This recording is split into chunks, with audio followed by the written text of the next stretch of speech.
Hello? I'm not centered. So just my camera. Hello? How's it going? Happy Friday. Welcome to my affiliate anniversary. I don't think it's exactly today. I think it was like a couple days ago. But I only stream on Fridays. Anyway, what's up? How's it going? Hope you had a good day. I took the day off because I had to. Well, I didn't have to, but I have to use my carryover PTO before it expires at the end of the month, so we're taking some Fridays off because I'm really bad at properly spacing out my use of PTO. And I'm stuffy. What's new?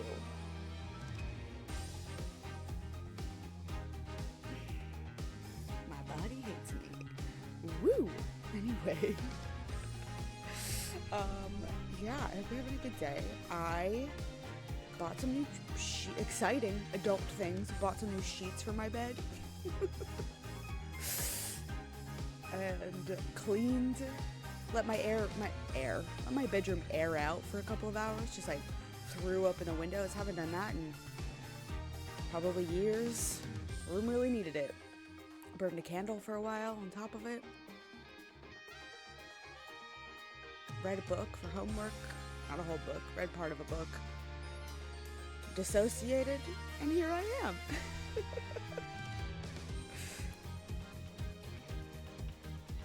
I'm like really sore in random places. My hand.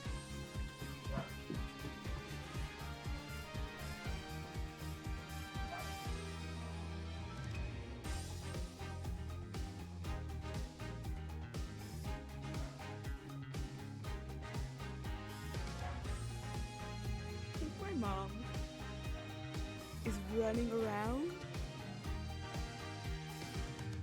My dog?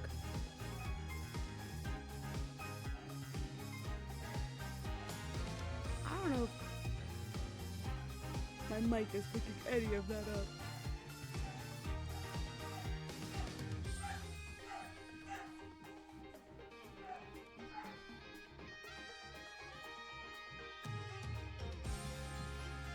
I don't know what's happening. Sorry if you can hear that. Oh, distracting. Oh. What was I saying? Oh my god, my dog is very loud.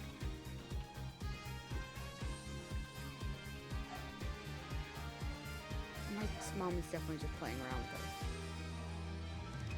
her. Okay, that was really distracting. I've lost my entire train of thought as I punch my microphone again. Around this. Will this wash me out if I turn this on? Oh yeah. Oh yeah. If I turn it down. I feel like it kind of looks better. Completely off. Because also, this game is definitely gonna like give myself a little bit of color back in my skin. Oh, it's too much. Why would it do that?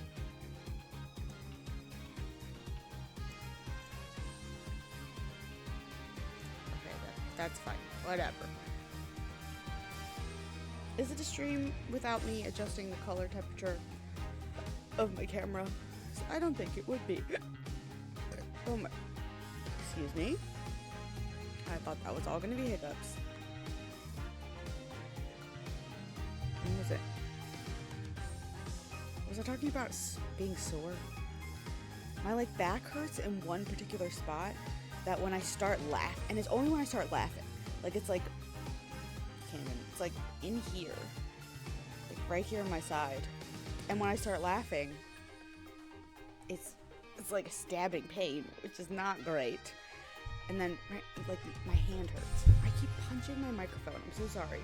Like, in here. Don't know what I did to cause that.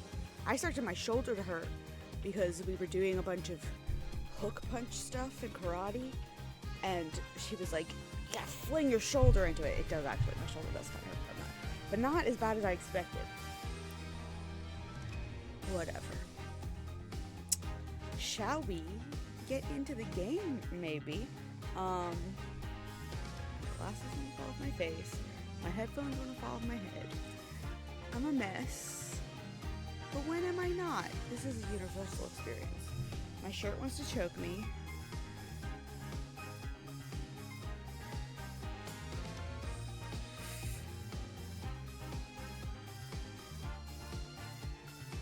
Is this a real human being? I think it might be.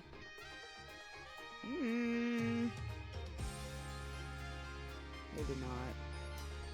I don't know. A lot of spam bots trying to follow me on Twitter recently. Most of them I block and report. I say all of them that I can determine are actually spam bots. I block and report. Now let's get started, I think. Let's put you back on my other screen. There we go. Where were we? Okay, it's the case where Apollo's best friend gets murdered, and then he leaves. I remember now how horribly sad the end of last stream was. Also, Monday was downloading the VOD so I could upload it to YouTube, and I opened up my video producer, and Twitch had made the thumbnail of the stream Clay's dead body.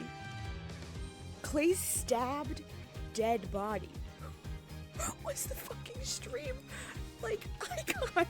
Was like, what is this? Why did we choose that?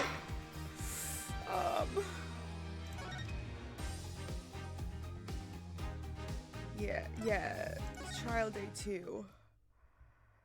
Yes, we're starting the next trial bit. I think there's 2 trials, and then I guess we'll start the last case if this doesn't take 6 hours. There's a judge. Isn't he normally there? Okay. I suppose we should reconvene the trial of Solomon Starbuck or something. Objection! Your Honor? Could you please come out from under your bench? There are no more bombs, I promise. All right, I forgot this is right after the courtroom exploded. Oh, yes, my apologies. Right, it's been a couple of days. We were Apollo last time, and now we're Phoenix. Or were we Phoenix? We were Apollo for the first trial, and then we were Phoenix for the investigation. That's what it was. I'm still a little jumpy when it comes to trials involving bombs. I mean, first the courtroom exploded. And then Mr. Tonate self-destructed. I guess that's one way of describing what happened to Tonate. Anyway, it seems that Mr. Justice was seriously wounded by Mr. Tonate's actions. So you, Mr. Wright, will be taking up the defense?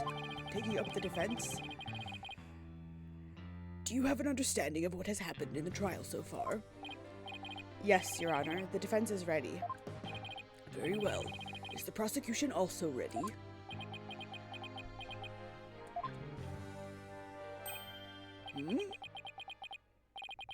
I take it you'd like to give me an opening statement this time. Looks like the judge has become a pretty good mind reader. Well, he's certainly seen more than his fair share of colorful prosecutors. True. You could say he's something of a veteran of sorts. Let's see. In the previous part of this trial, we learned that the victim, Clay Terran, escaped from Launchpad 1, carrying the defendant, Solomon Starbuck. There were explosives on the second floor of the Space Center and on the rocket itself. The two astronauts used Launch Pad 1 corridor to reach the boarding lounge. Oh my god. And how could the victim climb down the ladder if he was carrying the defendant? That was the mystery that needed to be solved. I'm like fucking up these question... What's the question tone in my voice? But Mr. Justice proved that the victim was killed in the boarding lounge. Prosecutor Blackwell, were you able to discover any new facts related to this point? Upon further investigation, we discovered an oxygen tank fragment in the lounge. Surprisingly, it would appear that Justice Dono's argument was correct. So, that means the testimonies of the first two people on the scene are suspect.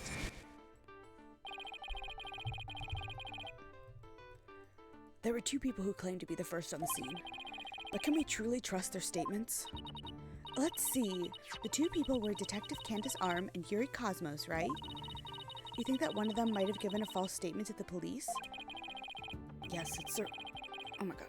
Yes, it's certainly a possibility. Might have to do a little more digging. Sorry, I just got like a spasm in my back. And just as our team was about to cross-examine Detective Arm, a courtroom bombing incident occurred, and the trial was put on hold. That accursed fellow. He killed my witness. He killed Detective Arm. He definitely put the kibosh on anyone asking her what she saw. Exactly. In other words, the question of who killed the victim in the boarding lounge has once again become the main focus of this trial. It's obvious Prosecutor Blackwell still thinks it was Mr. Starbuck. Fulbright said that Blackwell has a thing against the astronaut. Nevertheless, the defense argues there was a third person in the lounge and that's who killed the victim. Objection! To make such reckless claims in a courtroom takes a bold man, or a stupid one. There was no third person in the boarding lounge, or have you gone dotty already? Old man. Excuse you. He's like 33. Objection! We'll see who's the dotard after I trounce you with my years of experience, little boy. Little boy! Phoenix! He's 28! He's older than me! Phoenix. I guess technically he's younger than me. Because, what is this, 2028? 2029? This would be like 2027. Somewhere in that range. And by that point, I'll be 30. Jesus Christ. In any case, Mr. Starbuck, I want to say Starbucks so bad. Mr. Starbuck claims he saw someone leaving the lounge. Furthermore, a Space Center employee also saw a suspicious figure at the scene. Suspicious. They saw a third person?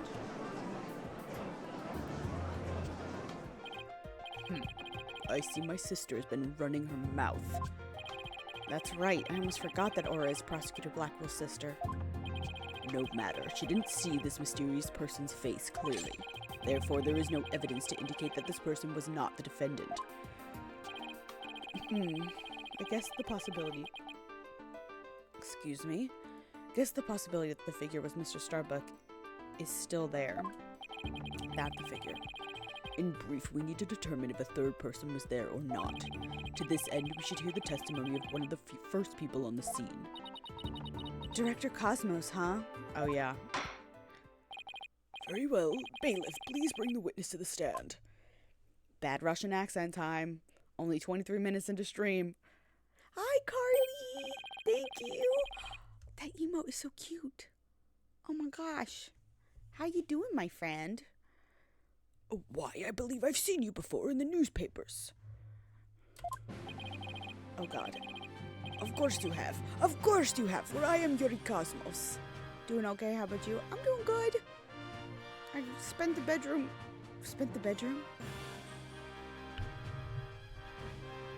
I spent the day airing out my bedroom. And I bought new sheets that are very cute. So I got a lot of fresh air today, which is nice. Director of the Cosmos Space Center, which was, of course, named after me, Yuri Cosmos. Don't you have anything you wish to ask me? the oven gasket in there. Well, I'd have to air it out. Because it hasn't been in a long time. My bedroom door stays closed most of the time because a certain dog will eat anything she can get her little mouth on. And if she would have free reign into my bedroom, she would get into the trash can. And like I just keep the blinds closed all the time and the windows closed. And now that I'm on this spring clean out my depression hole of the bedroom kick, it was like one of the last things I wanted to do was just like let air in. And so that's what I did. And it was good. I'm glad I did it. It looks like he's all geared up to do some bragging. 7 years ago, I successfully launched the Hat One, and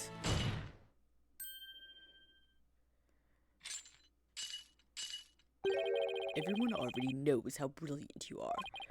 Even I am trying to hold back my tears at seeing such a great man standing before me. Are you, Blackwell? Are you really? So could you please proceed directly to your important testimony? That's like the nicest you've ever been to a witness, just like rambling on. Ha ha ha.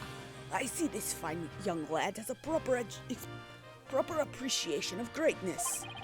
Then allow me to begin my epochal testimony that will be recorded in the annals of history. I want to be nosy, but did you have a fun time with friends and BB last weekend? I did.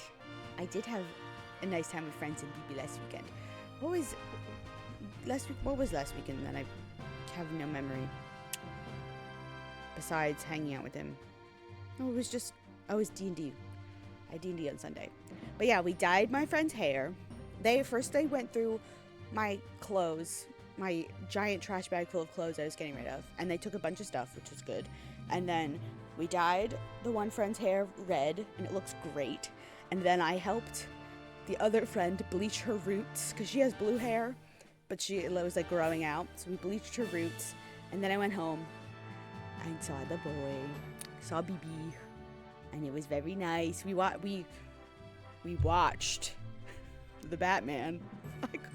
I couldn't tell you what happens in that movie. That's how much of it I was paying enough attention to.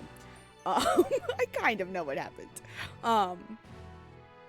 And then on Sunday, I played D&D, and basically solo killed a monster that took out like my entire party. So not quite solo, but it was pretty close. It was like a mind flayer vampire, a vampiric mind flayer. I think that's what it was called.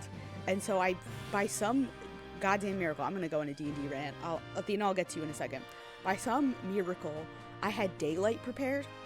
Why did I have daylight prepared? I don't know. I think I thought it did damage. It doesn't. It just makes the room daylight, like have light in it. But for a vampire, that's the good shit. So I popped that off at the first round, and then it did like a psychic blast thing. They had to do an intelligence saving throw, and every single one of us except for our wizard failed. Every single one of us. And our warlock and our fighter and our cleric were all down for like the entire fight. The cleric popped up in the last round, but like couldn't do anything because I killed the thing before it got back to his turn.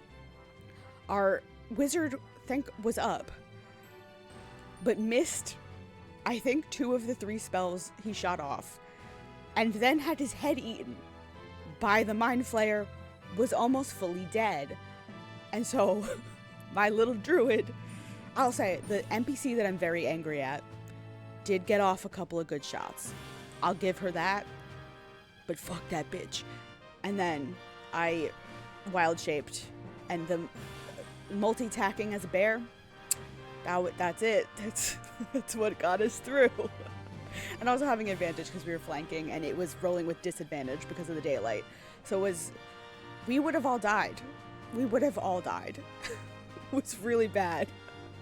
So But it's now we can finally leave and go to the place that we've been needing to go for like 3 sessions now. Oh! Excuse me.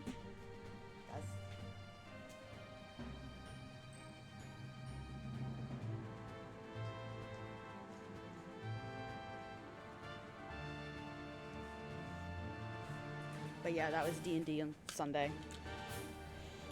And it was good. Now we have to go rescue my character's dad. Which will be a fun reveal because I don't think anybody... none of the characters know that she's adopted.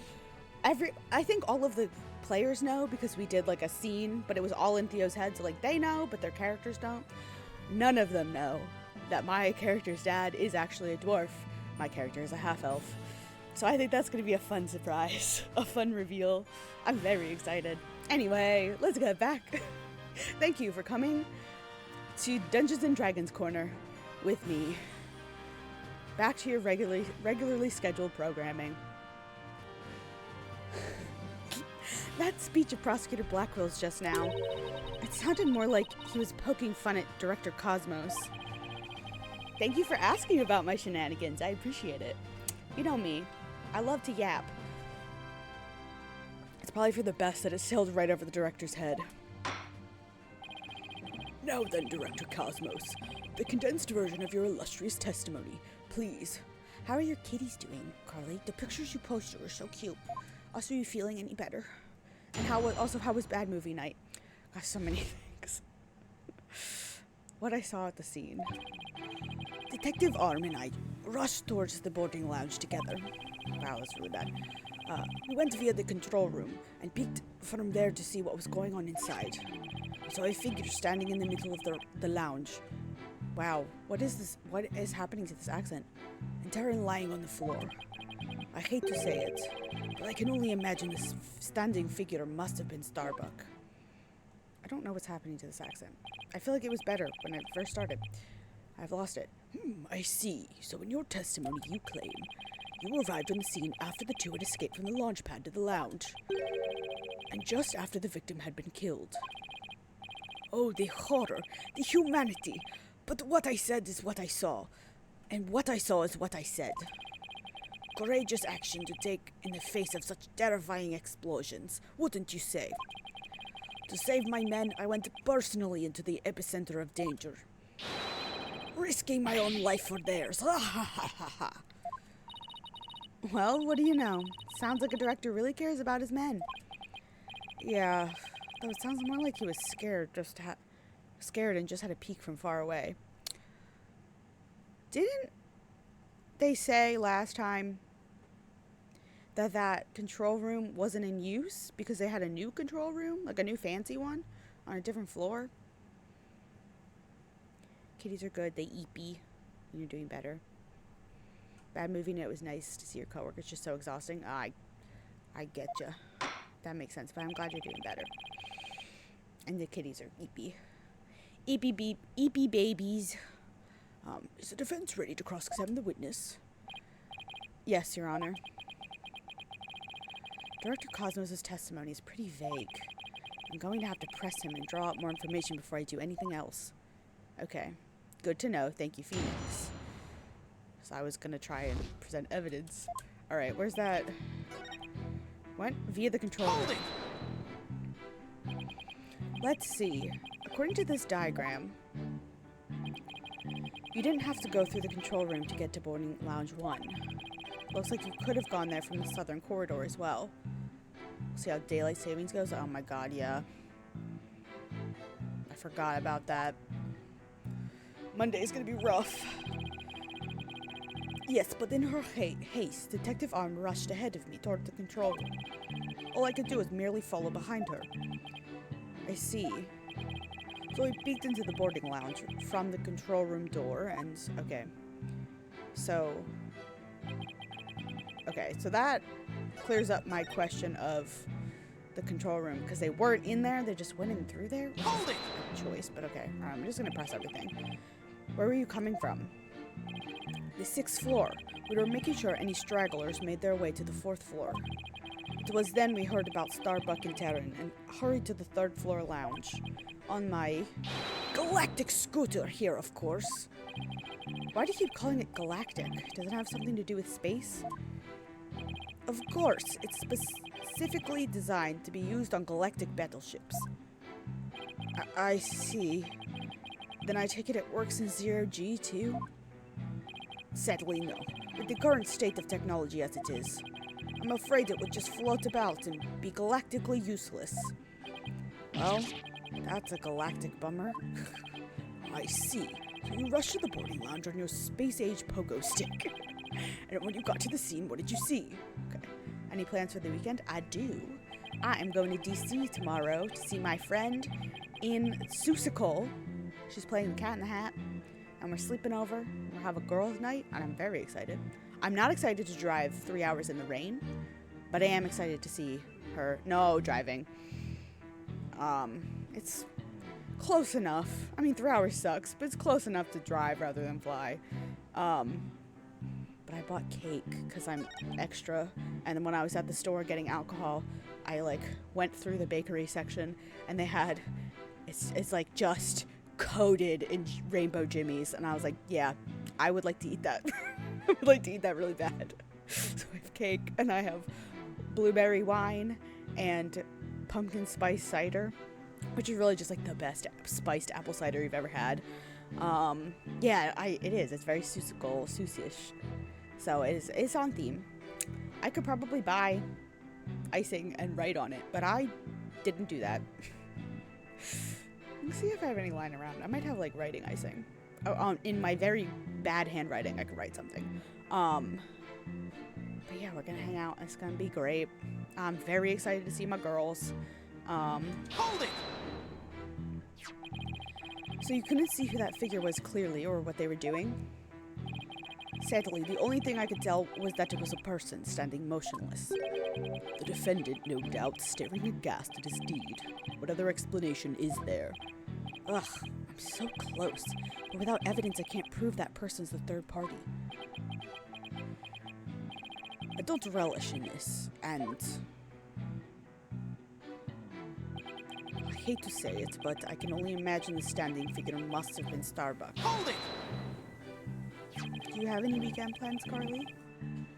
Ara Blackwell also saw a suspicious figure in the lounge, but she gave the statement that it was too dark to see the person's face clearly.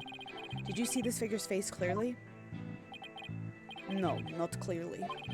The light they were holding illuminated the area around their feet at the time, but other than that, I could see little else. That's why I could see Terran, but I couldn't see who the other person was. So for all you know, it might not have been Mr. Starbuck, isn't that correct? I would like to believe that. Starbuck isn't the type of man who's capable of murder. Objection! When the witness entered the boarding lounge, there was no third person there. Isn't that correct, Great Space Center Director? Yes, that's right. Only Starbuck and Terran were there by that time. Maybe Costco, you keep procrastinating. That's fun. I enjoy going to Costco or Sam's. Go look at all the things I'm not gonna buy. Get yourself a little treat. A way too large little treat. After we peeked in, the lounge suddenly went dark and the figure vanished. You mean they disappeared? That's odd. Objection! The reason the figure appeared to vanish is because it was the defendant. When the witnesses weren't looking, he fell to the floor and feigned unconsciousness. Hold up. Director Cosmos, did you ever take your eyes off the scene? Just for a brief instant, about as long as it takes for a shooting star to go by. If you took your eyes off the scene, then this third person could have escaped during that time. But what escape route could this person have used?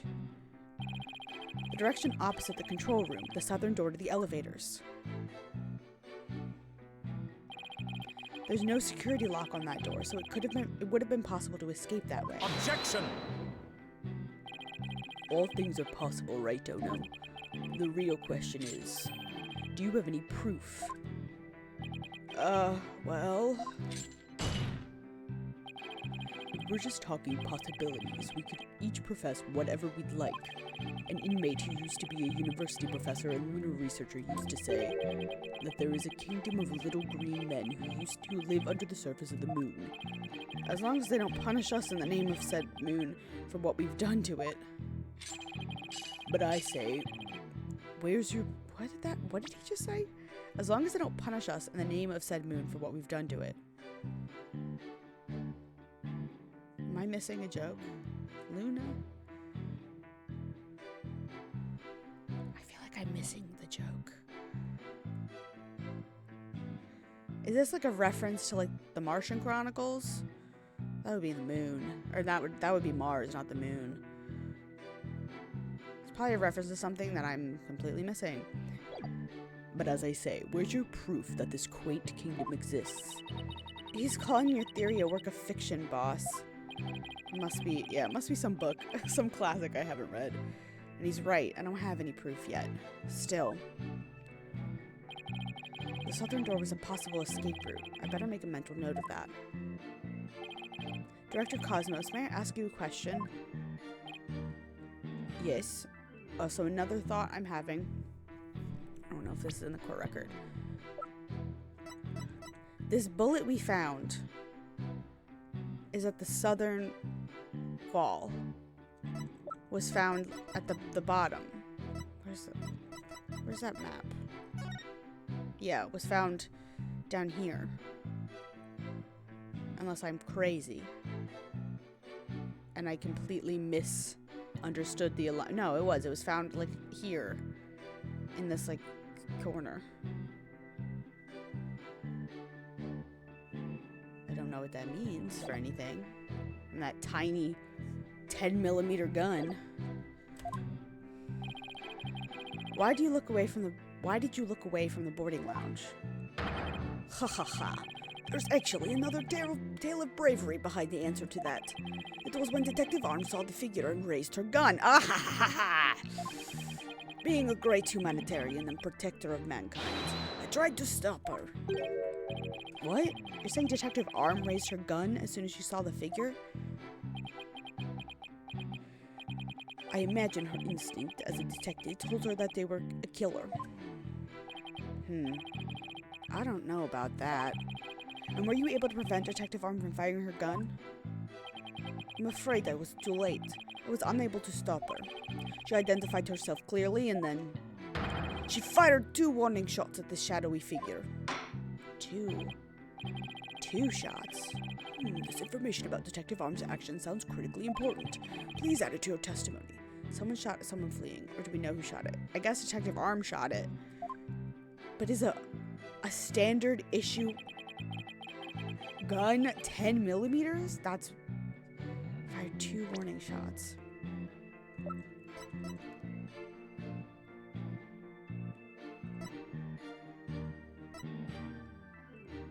Objection! Okay. Are you sure you were really paying attention to what Detective Arm was doing? Maybe she shot once, and then the other one, excuse me, is from the other person. You doubt my words? Words that will someday be written down in the history books?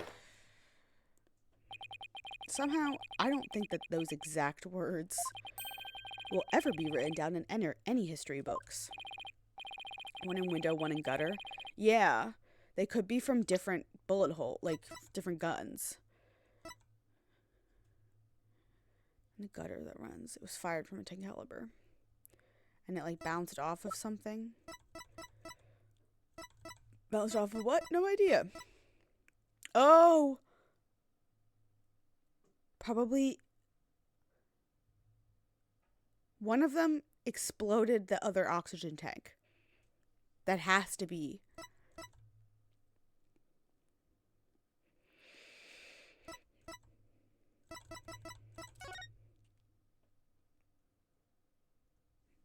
Was it Clay's oxygen tank that was exploded?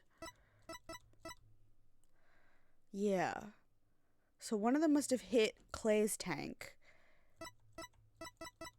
But then I don't know what this is. Why it's in the gutter and not in a wall. with no blood on it. I don't know. Mr. Wright, could you please explain yourself so that we can all understand? You say the detective arm fired 2 warning shots, and yet only 1 bullet hole was ever found at the scene. What? What? Only 1 bullet hole means the gun was only fired once, and yet Director Cosmos is saying Detective Arm fired 2 shots. No editor would allow such a glaring contradiction into a history book. Objection! Unfortunately for you, the witness's words are true. We confirm that 2 shots were fired from Detective Arm's gun. Objection! But there was only 1 bullet hole at the scene. Where did the other bullet hole vanish to? Taka, get out of here. That was rude. You should know the answer to that already. I should. During the previous trial, a certain oxygen tank was presented as evidence. Alright. I'm smart. I'm getting it. Give myself a pat on the back. We already discussed that it was ruptured in the lounge, have we not? Well, it appears that the thing that ruptured it was a bullet. A bullet that was found near the tank, to be precise. This bullet was fired from a .38 caliber gun. The same caliber as the detective's gun. Alright. So there is a second gun. There's a second gun somewhere. Who fired 10mm bullshit? The rifling marks also match up. There's no question that the bullet was fired from Detective Arm's gun. What does a 10mm gun even look like? I'm just curious. God, I just saw your Discord message.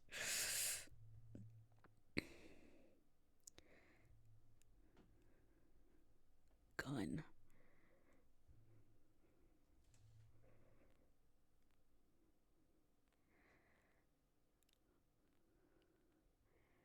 I get it's like a BB gun. I don't know enough about guns.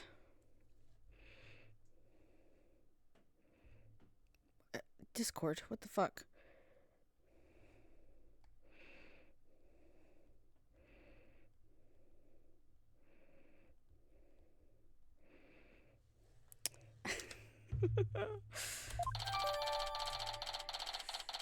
Okay. Rifling marks? They're like a gun's fingerprints on a bullet, correct? And examining the rifling marks on a bullet can tell us the gun it was fired from. One of the bullets the detective fired found its way into the holographic image display. The other bullet came to a stop near the victim's oxygen tank. The evidence confirms the director's statement that the detective fired 2 shots. My beautiful contradiction. Gone. All gone. So that bullet hole was from a .38 caliber. Huh? Oh my god. I've been getting so many dropout notifications. Thank you guys. I will watch. I started watching junior year, I promise. I had to finish rewatching sophomore year. I better update the record. Okay. Very good. Now we know the fate of both the shots Detective Arm fired. Mr. Wright, does that clear up all of your questions? No. Detective Arm fired 2 warning shots. One hit the holographic display and the other hit the oxygen tank. Does that really clear up everything about what happened at the scene? No, it doesn't. No, Your Honor, it doesn't. Detective Arm fired 2 warning shots from a .38 caliber gun. But that doesn't explain the existence of a certain piece of evidence found at the scene. A piece that points to the existence of a third person. Oh. Very well, but it won't do to keep us waiting, Mr. Wright. What piece of evidence suggests the possibility of a third person at the scene? Take that! And what is this metal pellet supposed to be? Just a little something of great importance we found at the crime scene, Your Honor. You found it where? in a floor gutter at the crime scene. It looks like the police and prosecution both missed it. Furthermore, this is a 10 caliber bullet, making it much smaller than one of Detective Arm's 38 calibers. Then that means... Exactly. One more person must have been there in the lounge. A third person who had a gun that could fire 10 caliber bullets. What was that, Cosmo? And if that's true, it explains why Detective Arm fired warning shots. This third person fired at Detective Arm and Director Cosmos with their gun. And in return, the detective fired her warning shots. Isn't that how it really went down, Detective Cosmos? Ha ha ha. It looks like you've deduced my miraculous tale of survival. Yes, you're absolutely correct. The mystery person fired upon us. What's this now? Why would you keep that to yourself? Makes you look mighty sus. What? You've never breathed a word of any of this to me before. Ha ha ha. Well, all great men have a secret or two, don't you? Don't you know? Foolish old geezer. So Director Cosmos really has been hiding the presence of a third person all along. Director Cosmos, I want you to testify to the court about what you really saw. You may be a very great man, but in my courtroom you were just another witness. You won't receive special treatment here. Now please give accurate testimony. The judge is pulling no punches today. What I really saw at the scene. Detective Arm and I rushed through the control room together. In the lounge, we saw a figure standing in the middle of the room and Terran on the floor. We were still in the control room to the east when the figure fired at us. Given that there was no third person in the lounge when the witness entered it, does this mean the person who fired the gun had to have been the defendant? Well, then he would have the gun on him. Not necessarily. It's still possible that it was someone else. My back hurts. Oh, sorry. And it won't crack in a satisfying way. I want to eat a snack too, but this is not a game conducive to snacking. Most likely, as soon as Detective Arm and Director Cosmos discovered this person, they escaped through the southern door, and the one that didn't have a security lock. Objection! Double-edged swords are a tricky lot. Mishandle one, and it is you who is cut down. Huh? Your reasoning could apply if Space Boy were the killer as well. Think about it. After being discovered, he could have fired the 10 caliber gun. Detective Arm would have responded by firing 2 warning shots. All he had to do was feign unconsciousness to invent the possibility of a third person. Well, then where's the fucking gun, genius? Objection! But Mr. Starbuck didn't have a gun in his possession when he was found by the police, nor has a gun been found at the crime scene. Its absence can only be explained if there was a third party who took it with them. Objection! Recall the existence of a trash chute in the boarding lounge. The defendant could have simply thrown the gun down the chute. Objection! No. But you can't deny the possibility of a third person leaving with the weapon. Objection! Back and forth. It's up to you to prove that possibility. And I trust you haven't forgotten my little piece of decisive evidence. What evidence? Why, the detonator switch that was found in Mr. Starbuck's pocket, naturally. The most compelling evidence of all that tells us he is the culprit. I did forget all about that, Phoenix. Look, your baldness, how deliciously obvious it is that they lack the evidence to rival mine. Wow, we sliced our third-person theory to ribbons and served it to us, just like that. Yes, well, I have a question of my own, actually. That bullet that the mysterious figure shot, what did it hit exactly? It hit me.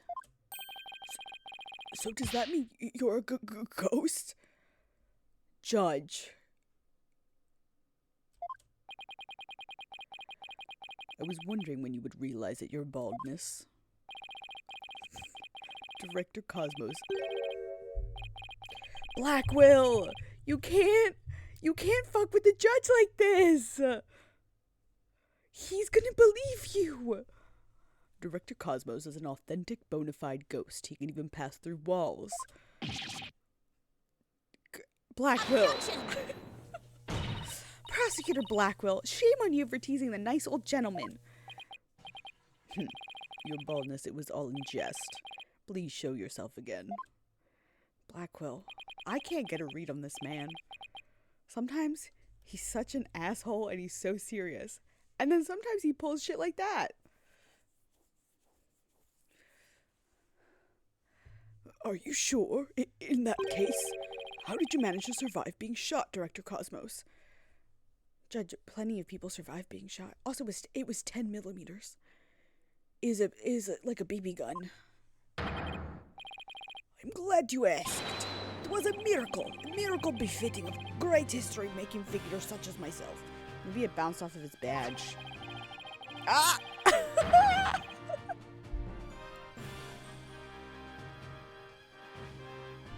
Okay. The bullet is my glorious Medal of Honor, whereby it ricochets, saving my life. I'm real. I got Apollo the Gift of Prophecy sitting on my shoulder right now.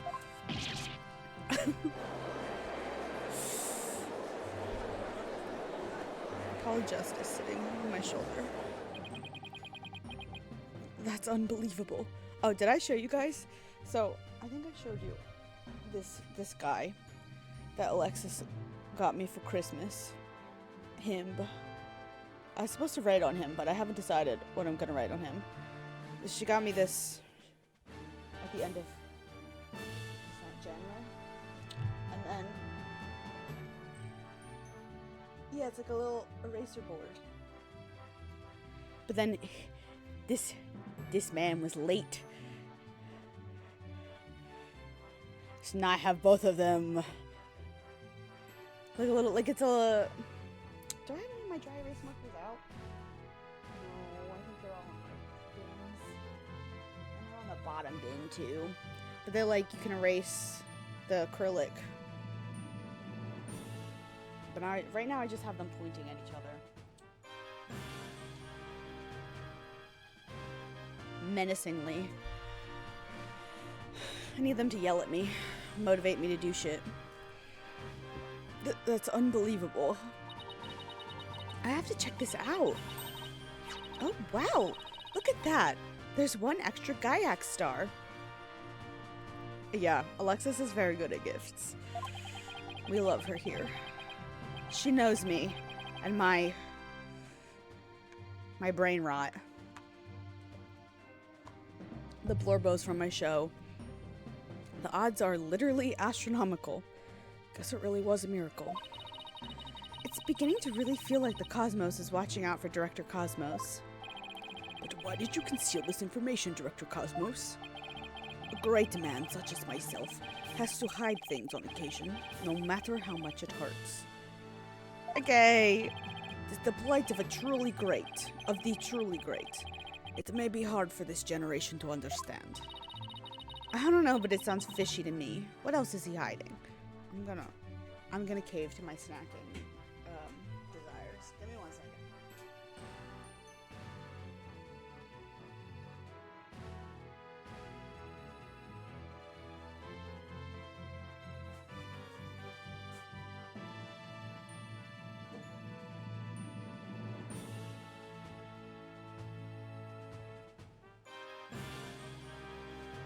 Welcome to Gabby's Snack Corner. Tonight we're having chocolate cupcake tasty cake.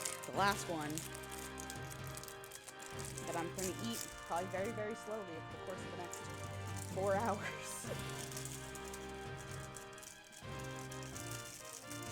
Because my door is closed, because now my dog can't come and beg for something she can't eat. And that would literally kill her.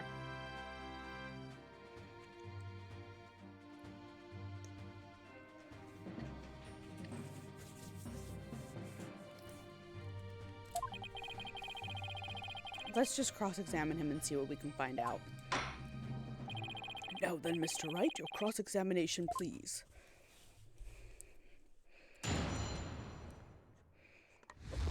All right.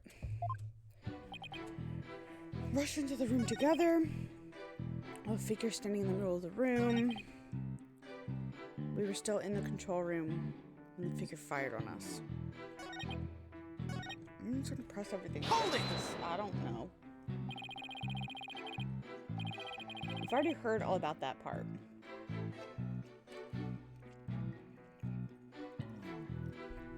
Don't you have any new information? Well, let me see.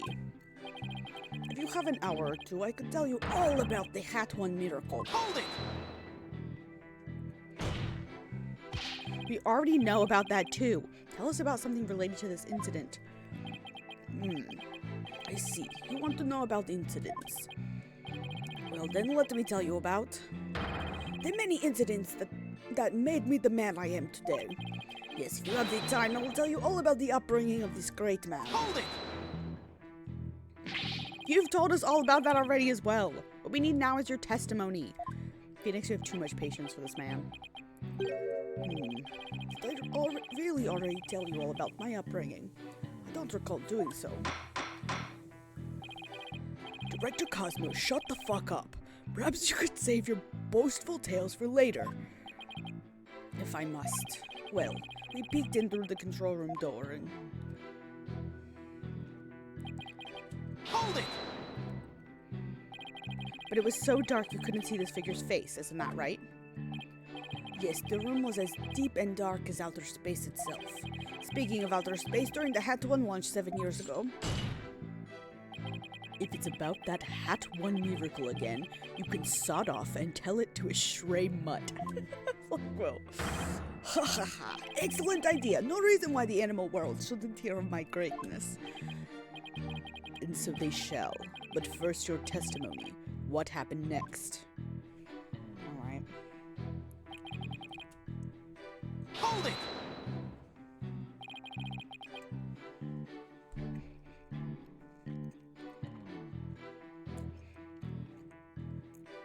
So in other words, you were fired at while you were at the control room door. It is correct. There's something not quite right about that. Director Cosmos, the bullet this person fired hit you, isn't that right? Yes, it was a miracle befitting a great history-making figure as myself. Such as myself. The bullets the figure fired hit me while I was in the control room. But as the Cosmos would have it, the bullets bounced off my glorious Medal of Honor. In that case, the bullet should have wound up somewhere around the control room door. Okay, so Director Cosmos was in the control room to the east. And while he was there, he was shot at by someone with a 10 caliber gun. But the bullet hit his metal, so he was able to escape with his life. He's a very lucky man. No wonder people think he's great. Hey, I'm pretty lucky myself, so if he's a great man, then I'm king of all the cosmos. Phoenix! This is... You're not wrong. Alright.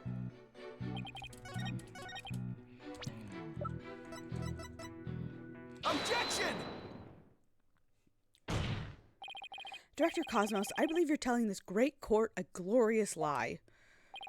Hi, Maya. Thank you. How's it going? I'm excited to see you tomorrow. A great man like me tell a lie. Have you ever heard of such a thing in all of history? My accusation is based on the positions of the people who were in the lounge. According to your testimony, you and Detective Arm were near the control room door, and the mystery figure was standing in the middle of the boarding lounge. If, as you say, the figure fired a gun at you from this position, then the bullet would have traveled in this direction. However, we found the 10 caliber bullet here. Oh. This trajectory and where the bullet actually was found contradict each other. Director Cosmos, where were you really when you were being shot at?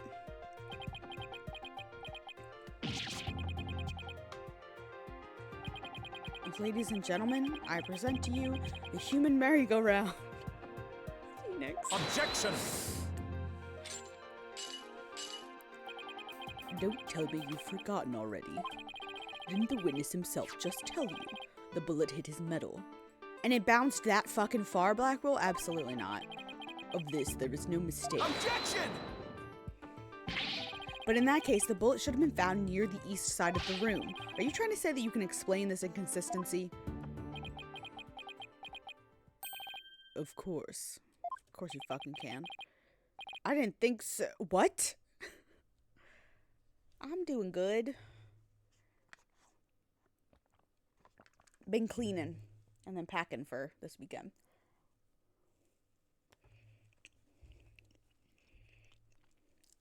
Dropping icing on myself. Oh, great Director Cosmos. Yes? Is there something you'd like me to expound upon? You were in fact not in the control room to the east, were you? You were looking into the lounge from the door to the south, is that not right?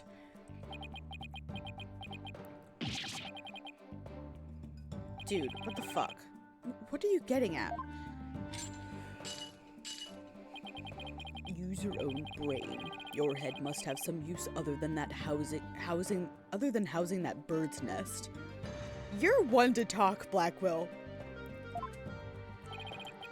Bird's nest? Why does everyone pick on my hair? Because it's a little ridiculous, Phoenix. I love you, but it is a little ridiculous. Director Cosmos and the detective witness the scene from the southern door.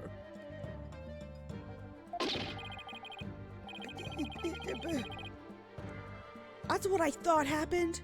Because, like, the way the bullet hole, this bullet hole was in the wall, like, I wouldn't have thought it went from this direction.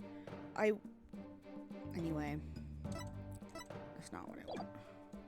Like, it makes more sense that it hit from this way. I don't know why it makes more sense. It just does in my brain. And then it hit the tank, exploded upward. Anyway, that makes some sense, actually. Also, the witness being at the southern door is rather favorable for the prosecution. Huh? I've got a bad feeling about this. How about it, Director? You don't tell the truth this time.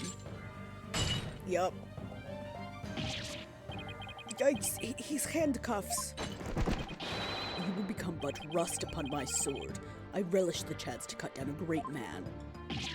All right, I'll tell the truth. Just put your sword away. You are correct. Correct. I, the great Yuri Cosmos, was looking into the room from the southern door. That's the complete opposite of all the testimony he's given so far. And now you have lost your possibility that a third person was in the room. I have? How? Yeah, because the other door is locked. The director and the detective were near the southern door, meaning the killer couldn't have escaped through there. The western door required print recognition, and the corridor beyond was filled with smoke. Isn't there a window that they probably could have jumped out of?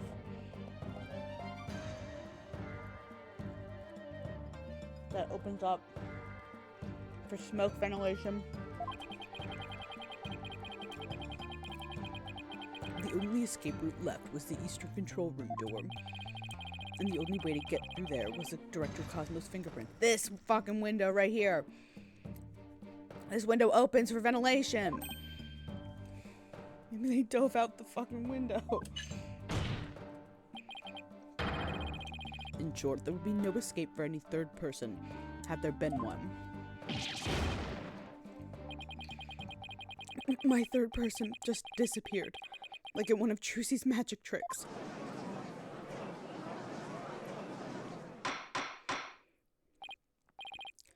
Order! Order in the court! Director Cosmos, why did you tell such an outrageous lie? You were covering for the defendant, isn't that right? Yes, it was all for the love of my men. If I said I was in the eastern control room, it would mean the culprit could have escaped through the southern door.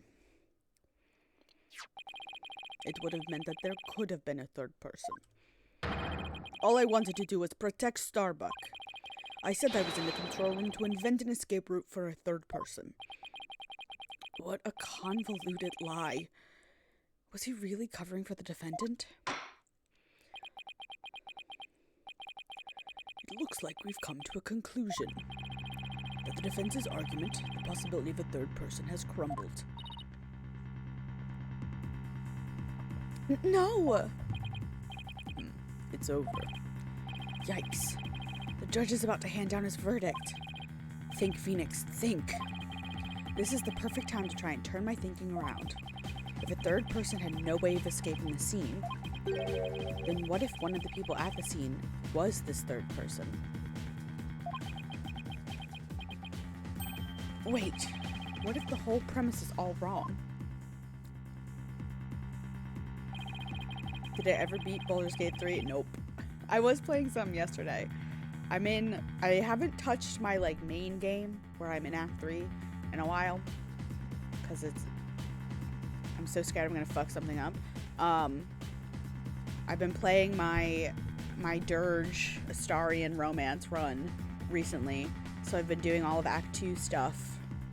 I just did the Yerger. Oh my god. The big demon dude, Orthon guy that you kill for Raphael. So he'll tell you what's on Astarian's back. I did that. I've already discovered so many things.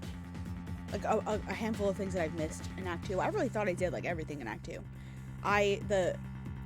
The whole Madeline plot line, missed that. Missed the whole bar thing, in that town area. Missed that whole thing. I drank with that big giant man, and he exploded himself to death. Missed that whole bit in my original playthrough. What was I doing?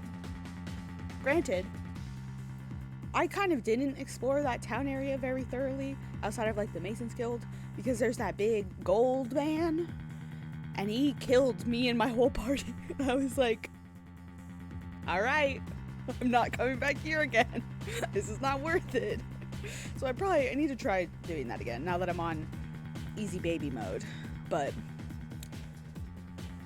Director Cosmos said that he and Detective Arm rushed to the scene together. But what if that premise isn't true? What if one of them reached the scene before the other one? Did I fight the doctor who slays? I made him kill himself, or I made his nurses kill him, which was a blast. I love doing that. And in fact, I did that in my last playthrough too. Because I need the loot. These are the hands. The loot for the Nathaniel quest line, which I just did too. Balanced mode is so much harder than, Explorer mode. It's so much harder. I'm breezing through everything, which is, fine.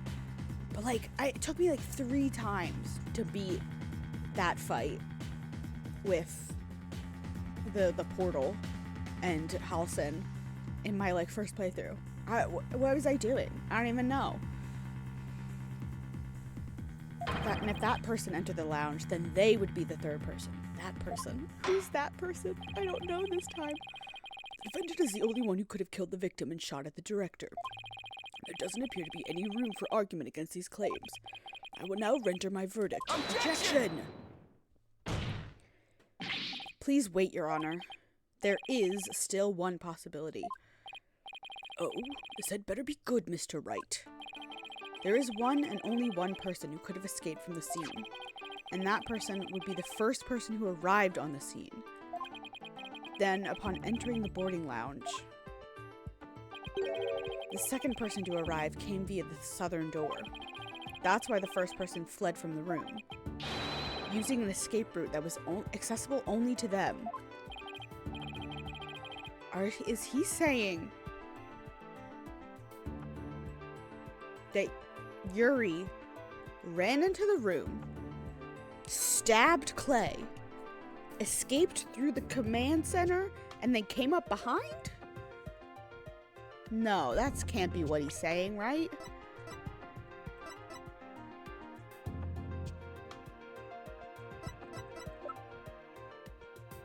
Only be operated by the director.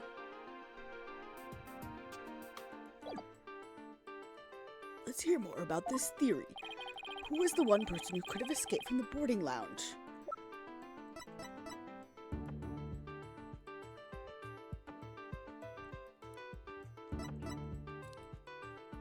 I mean, Aura, I had in the back of my head too, but Aura can't get through that door. Only Yuri can. Take that! What? But that's... Mr. Wright, what are you claiming here? Of all the people who were at the scene, only the witness could have escaped. The director's the only one with the authority to open the control room door after all. What? But that means... Exactly. The true identity of the third person is our current witness, Director Yuri Cosmos. I mean, I guess nobody can contradict him. The detective is dead. So nobody, and he's been telling lies left, right, and center this whole fucking time. So like, the lady died, yeah. So the detective lady is the woman from the bomber case that he killed. Her. She is the one who died in the intro case. Unless I'm crazy, but I'm 99% sure that's true. Order in the court, I say. Mr. Wright, you will explain yourself in more detail. I assert that Director Cosmos arrived at the scene before Detective Arm and entered the boarding lounge alone. Detective Arm arrived after that and saw a suspicious figure who was actually Director Cosmos standing in the lounge. And that's why she fired those 2 warning shots. I've been hit. I've been hit on the starboard side. Captain Wright, it's a direct hit on the enemy ship, sir. A magnificent shot. Warning shots fired from the enemy ship. Prepare to intercept. Why do all of them start doing this? Cosmos, you have told a lie in this court once again. I've been hit on the port side. The enemy has called in reinforcements.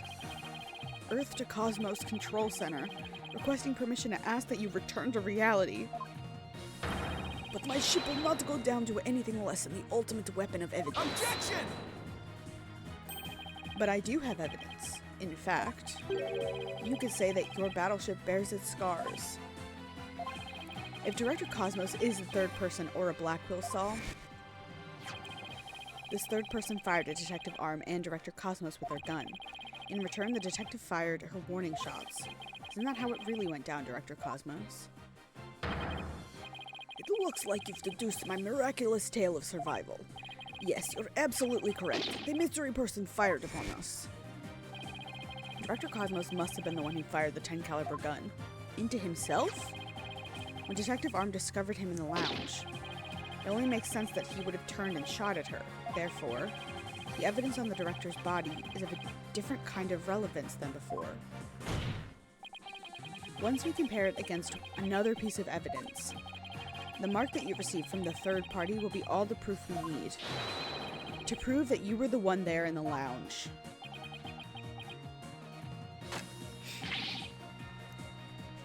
Brace for further impact. What evidence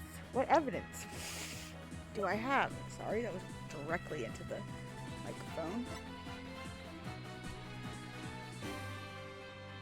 Propeller letter.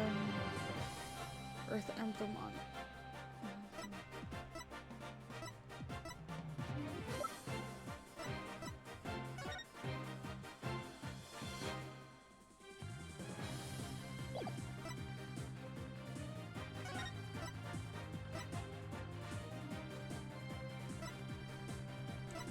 Only prints of Director Cosmos, Starbuck, and Terran were authorized. Oh, authorized.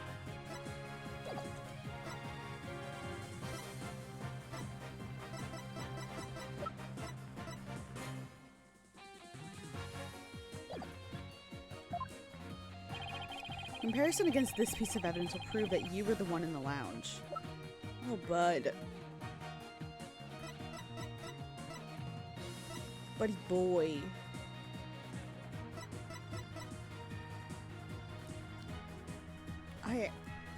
The bullet? Excuse me. I don't think it... I feel like the bullet is not right.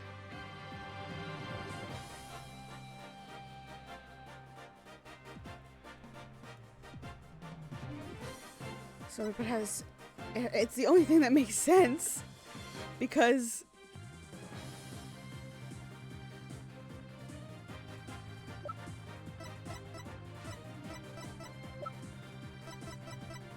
But he wouldn't have shot himself. So maybe... I guess it's the other bullet. Right? But then how did the first bullet end up where it did without a bullet hole? I don't... Take that! The 38 caliber bullet found on the floor at the scene didn't hit the oxygen tank. It hit Director Cosmos' medal. Oh! Maybe maybe she shot him and he instinctively fired downwards. Jerking. And that's what shot the oxygen tank, which would have thrown the bullet like across the room. If we have that ricochet mark on the metal analyzed, I'm sure the caliber will match up. If that mark proves to be from a 38 caliber bullet, it will prove that you are the third person we've been looking for. The bridge is destroyed, losing altitude, all hands abandon ship. If that's true, then what about the bullet that hit the oxygen tank? It was the 10 caliber bullet. In other words, it was the bullet fired by Yuri Cosmos. Isn't that right, Director? No, you've got it all wrong. What? The engines have started again? It's a miracle. I am not going down yet. Witness, stop this at once and confess the truth. After I eat a bite of cupcake. If you don't want the history books to say what a great man was a great liar, then accept your fate and tell the truth. Are you giving me orders? Me, the great director of the Cosmos Space Center. But the cosmos revolves around me! Okay, bud. Someone get me off of this thing!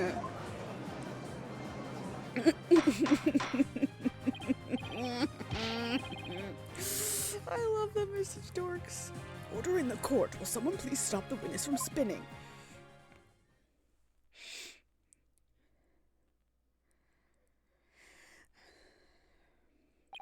Phew. Thank goodness we were able to stop him from spinning off the face of the earth. While he was twirling, I took the liberty of running an analysis on the mark on the metal. It was made by a 38 caliber bullet, matching it with the size of Detective Arm's firearm. Are you ready to confess the truth, witness? No, you've got it all wrong. This is just a misunderstanding. Is he gonna start piling on more lies? It looks like it. But no matter how many lies he tells, I'll just expose them one by one. I'll make that big liar tell the truth. That was short. And I dropped crumbs all over myself.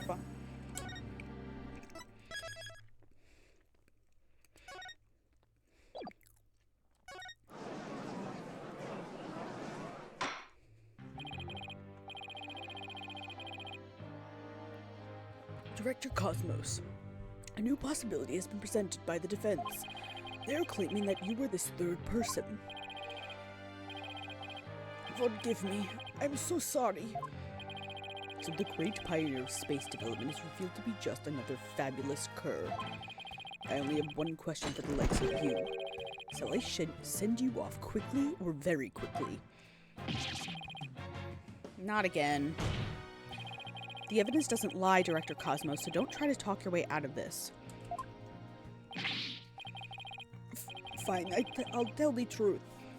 It's all just as you say, Mr. Wright. It's true I was there in the boarding lounge. I got there before Detective Arm. And when she arrived, she fired warning shots at me. I was afraid people would mistake me for the killer, so I escaped to the control room.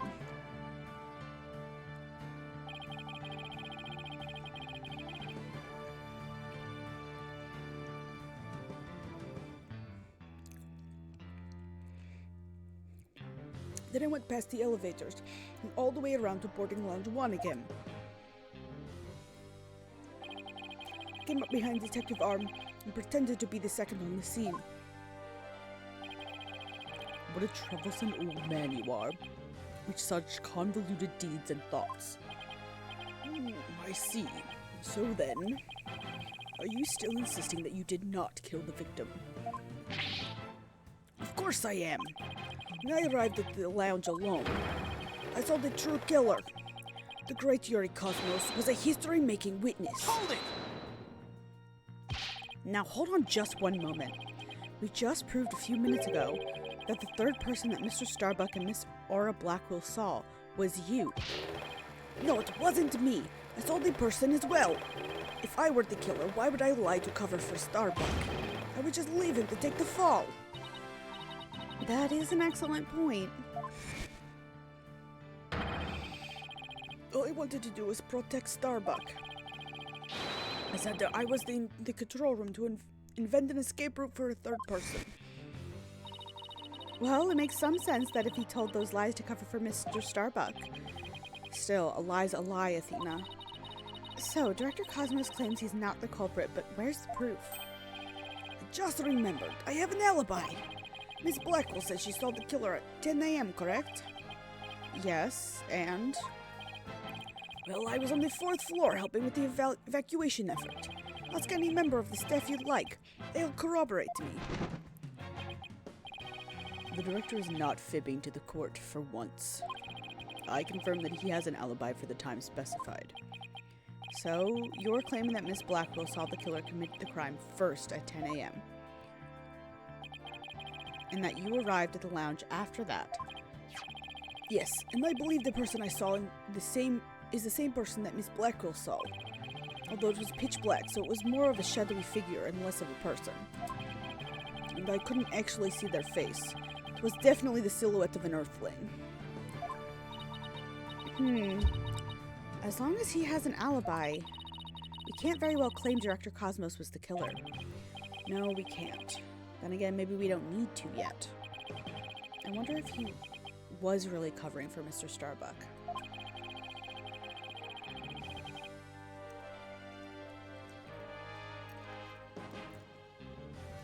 Your Honor, the defense moves to have the director testify about the person he saw. Very well. Detective Cosmos, your testimony, please. Did I just drop cake in my keyboard? No, I didn't. Thank goodness. As I tried to enter the lounge, the true killer inside fired a gun at me. I hid to avoid getting shot, but when I tried to get another look, they had vanished into thin air. I was near the elevator side door, and, well, the launch pad 1 door. And the control room door should have been shut tight to the killer. So you were shot at by the killer as well, and then they disappeared.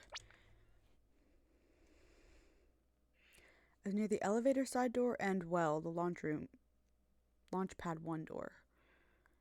Why say and well? You were shot out as well, and then they disappeared. Yes, though luckily no harm came to my glorious body. Unfortunately, the bullet hit Terran's oxygen tank. I know because I heard a pang. That must have been the sound of the tank being ruptured. Wait, but I thought the bullet hit his metal. That was Detective Arm's bullet, remember? Right. What a mess this is turning into. So, let's see. Director Cosmos is claiming that when he found Mr. Terran and his killer, the culprit shot a 10 caliber bullet at him.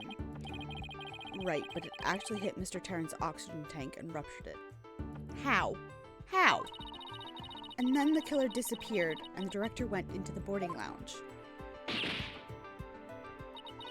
When Detective Arm caught up and fired those warning shots at him, Judging by his medal, it looks as if one of them almost took him out, too. Good summary, but that doesn't explain where our mystery killer went. Director Cosmos, I was wondering if you could elaborate on when the figure disappeared. I'm ashamed to admit I tried to hide myself when I was shot at, but when I peeped back into the lounge, the real killer was gone. I rushed into the lounge straight away to investigate, but what I found was Terran with a knife in his chest and Starbuck out cold on the floor. So we have a culprit who vanished from a scene that had no escape route. Vanished without a trace. It's truly like one of the great mysteries of the cosmos. Silence! A riddle of the ages indeed, but I'd rather know how a fibbing leech such as you can be lauded as great. Go for the throat, Blackwell. A great man is always misunderstood in his own time. But he must remain true to himself, even if those around him don't understand. Wow, this might be the first true statement he said all day. But how do you suppose this person managed to vanish so suddenly? Simple, because it was Space Boy himself. When he was spotted by the director and Aura, he quickly feigned unconsciousness. That would certainly take all of the mystery out of the idea of a vanishing culprit. I want to raise an objection, but I don't have any counter evidence. Director Cosmos, when you saw this person, did you also see Mr. Starbuck on the floor? No, because it was as dark as a black hole in there. I didn't see Starbuck until the other person vanished and I entered the room. That wasn't exactly helpful. I'm prepared to accept your surrender, right, Dono?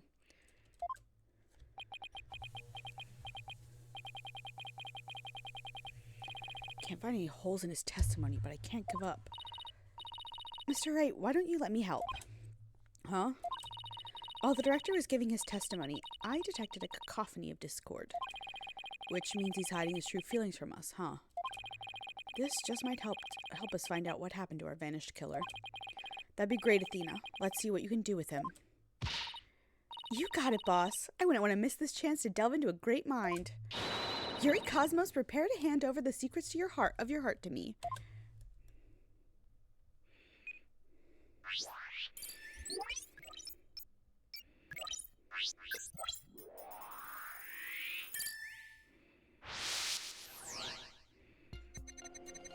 Sorry, one sec.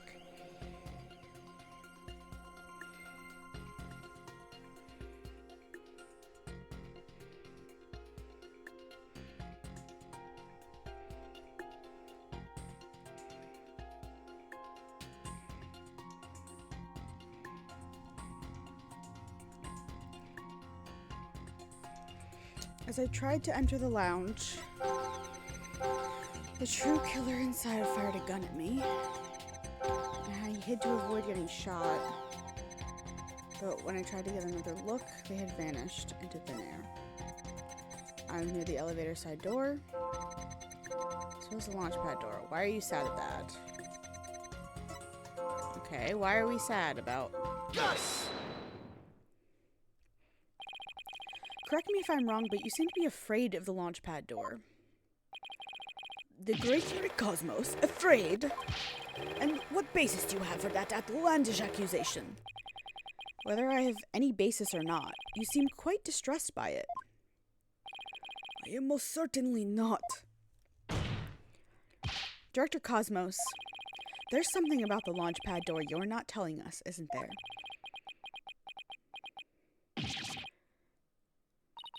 Wow, he's speechless. Looks like you hit the nail on the head, boss. It's working, boss. One more punch and it'll be a knockout. There seems to be one more emotion that's at odds with his testimony. Go get him. Okay, back in the Matrix it is. Time to pinpoint our way to victory. Tried to enter the lounge.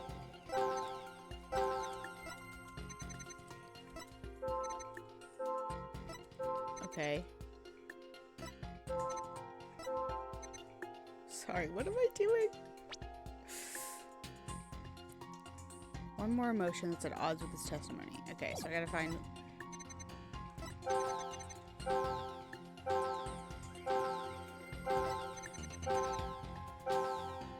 sad? See?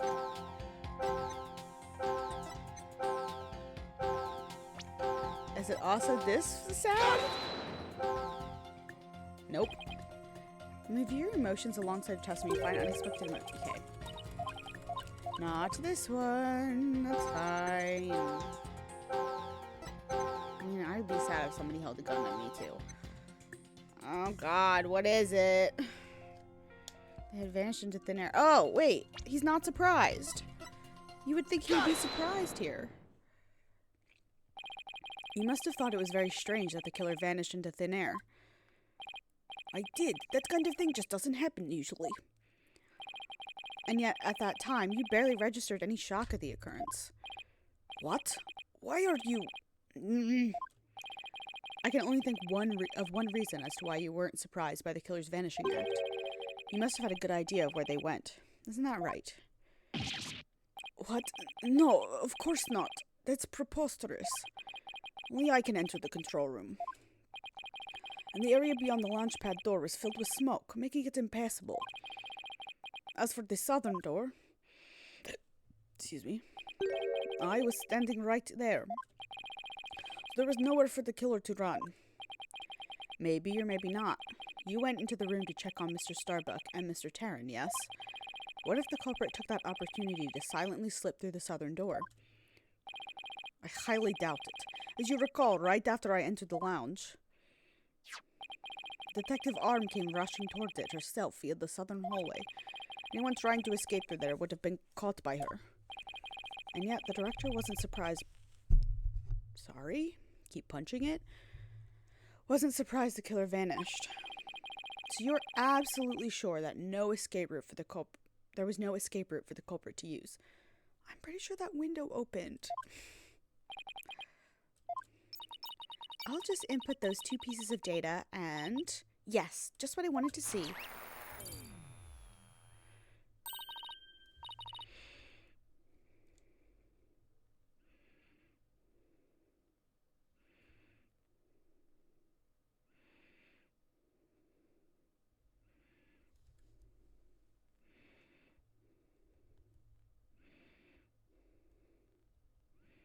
Sorry, one moment.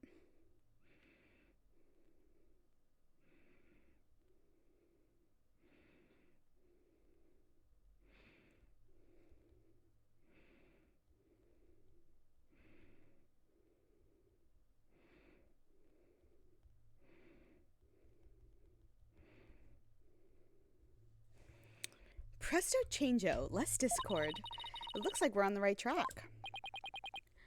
Thanks, Athena. Now to make sense of what we've learned. Director Cosmos wasn't surprised that the culprit suddenly vanished from the lounge, which points to the possibility he knew where the killer had escaped to. Furthermore, talking about the door to the launch pad made him uneasy. In other words, he's probably hiding something about the launch pad 1 door. When we put these 2 pieces together, only one solution to this puzzle comes to mind. Director Cosmos, did the real killer escape through here? I guess the I'm on the wrong buttons. I guess this fucking door. Take that! The culprit went through the launch pad 1 door to escape, didn't they? Yes, I mean no. Disaster to starboard. We're going to crash into an asteroid. Master tactician, you are not. But the area beyond the door was filled with smoke, wasn't it? True, but this is still the only logical answer there is. If we can just figure out what the director is hiding about the launch pad 1 door, we should be able to iron out the logistical inconsistencies. But that door requires fingerprint recognition. Only Starbuck, Terran, and I have access. I don't see how the killer could have opened that security lock, do you? That's an easy one. The killer was right there in the boarding lounge, meaning there's a way he could have easily gotten past that security lock. Come to think of it, we did examine the fingerprints on this fingerprint recognition device. I propose that the killer used this person's fingerprints to get past the security lock. No. Him. Take that! That's... Mr. Starbuck was lying unconscious there in the boarding lounge. Anybody could have easily gotten past the security lock by using Mr. Starbuck's prints. And actually, Mr. Starbuck's prints are exactly what we found on the detective's device's screen.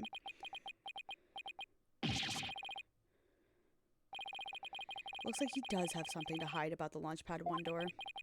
And I'm betting it's got something to do with the culprit's escape route. But I don't have enough information to see the whole picture yet. You know, something just occurred to me. Would you like to hear it? Huh? Oh, yes, by all means. There's a security camera in boarding lounge 1. Right, the one that recorded the victim and the defendant. What about it, Your Honor? If the true culprit escaped into the Launchpad 1 corridor, then that might be recorded on the security footage as well. Then the mystery would be solved. What do you think of my logic? I wish, Judge.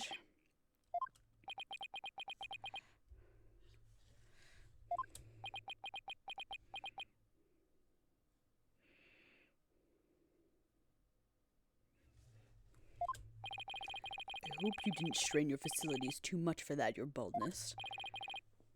I beg your pardon? Look, if we play the security footage beyond this point... Oh my, the footage cuts off! The camera was running on backup power, but apparently the power cables were damaged, most likely by the after effects of the explosion. There is no footage after this, be it of criminals or space aliens. I thought it was such a good idea, too.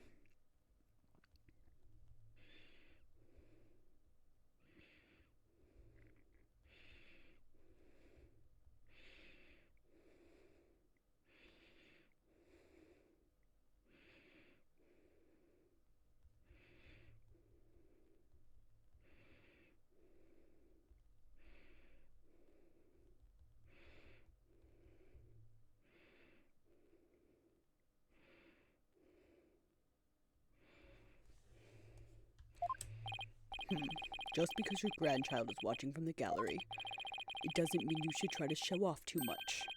Grandpa Baldness. Judge.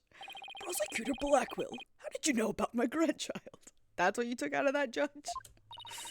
I think his grandchild just learned a little about the harshness of the adult world.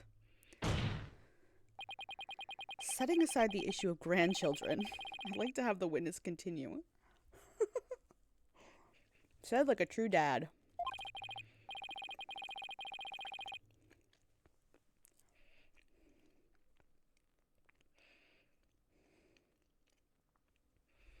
Director Cosmos, could you tell us more about when you entered the lounge? If I must. I had to avoid getting shot.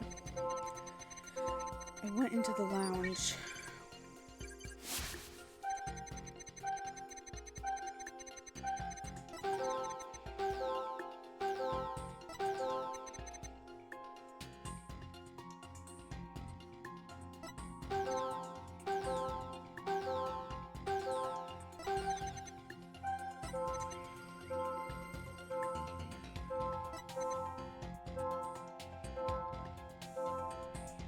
Girl. I don't fucking know.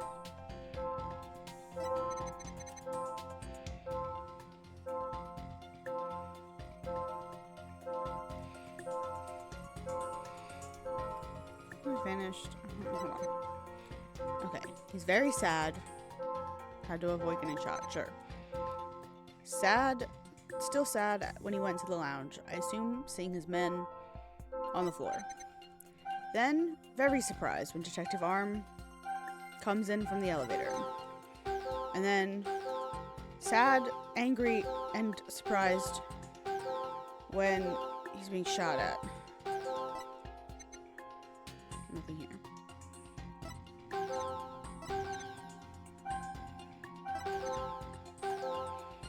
Okay. Why is he more surprised about her coming in than her shooting him?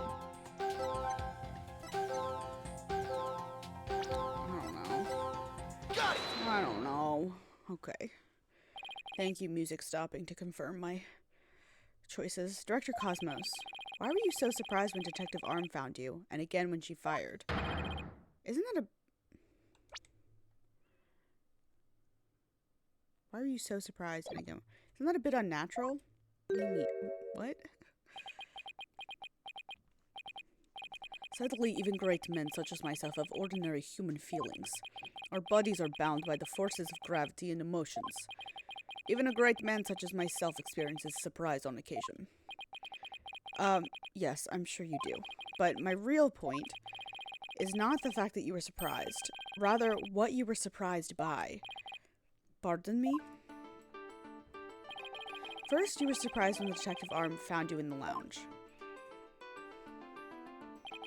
And just after that, you were of course again surprised when she shot you.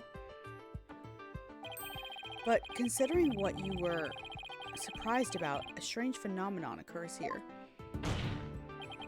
Director Cosmos, what is strange about your surprised reaction is the fact that you were more surprised when Arm came in. Surprised twice. Sure, you were surprised when Detective Arm shot at you. But the surprise you feel when she found you in the lounge was much greater. The fact that you were more surprised by simply being found than by being shot at suggests to me that you were conflicted about whatever it was that was going on there.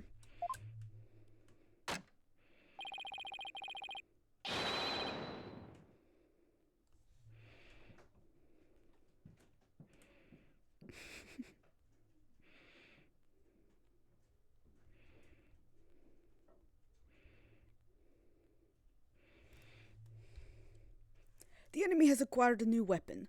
Commence Operation Hide Under Your Desk. Okay. Please tell me I finally sunk his battleship. Boss, I'm getting less Discord now. That must mean he really is hiding something about that launchpad door. And whatever he is hiding most likely has something to do with the killer's escape. I wonder what it could be. If he was doing something suspicious around that door, maybe we can spot some change between before he came to the room and after. Detective Fulbright gave us a photo taken after the crime. Let's run a comparison. Let's see. This is footage of the door before Director Cosmos arrived. This is how the door looked after the director entered the lounge. Okay. I would love to see them side by side. Hey, look at that. There is a chain. Okay. I'll go fuck myself then, Phoenix. Okay. Okay. Is it that? Is it the... Yeah, it's that dial. Yeah, the red thing is sideways in the other one and up and down in this one. Director Cosmos. What is it? What have you two been up to over there? Over there.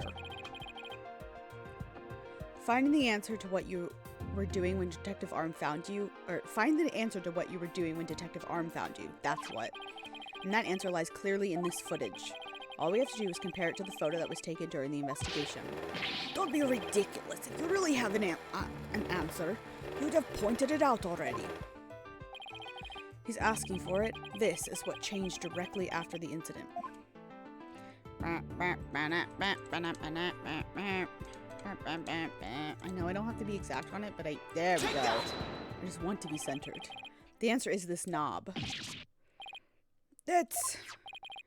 Your Honor, please take a look at this footage. Let's see. Take a look at the knob next to the launchpad door. As you can see, it's horizontal. Yes, it is, isn't it? However, when we investigated the scene of the crime yesterday, the knob was vertical. And what does that mean? It means that sometime before the director arrived and after, someone turned this knob. Man is screaming. After the scene was discovered, you were the only one who could have turned the knob. Come on now, Director Cosmos. Let's hear what you have to say. What were you trying to do by turning the knob by the door? Fine, I admit it. You're right, I did turn that knob. That knob is a safety lock meant to keep the launch pad in place. I was afraid there would be more explosions, so I wanted to move the launch pad away. You wanted to do what? Hey, did Ponko tell us something about how they prepare for launch? She said that once the launch pad's fully assembled, it's moved to the launch site.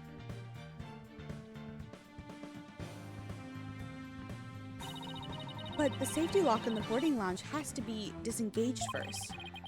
I guess that clears up what that knob is for. Oh, so if the killer escaped into the launch pad 1 corridor, maybe they were transported along with the launch pad to the launch site? But you would think they were about to get ready for a launch, so it would have already been disengaged. I don't think so. The Launchpad 1 corridor was filled with smoke. I don't think they could have escaped through that corridor. So then where did the killer escape to? I guess there are still some things we have to uncover. Director Cosmos, I request that you tell us about moving the launch pad in more detail. Fine, but listen carefully, for I'm about to give history-making testimony. Say that every fucking time.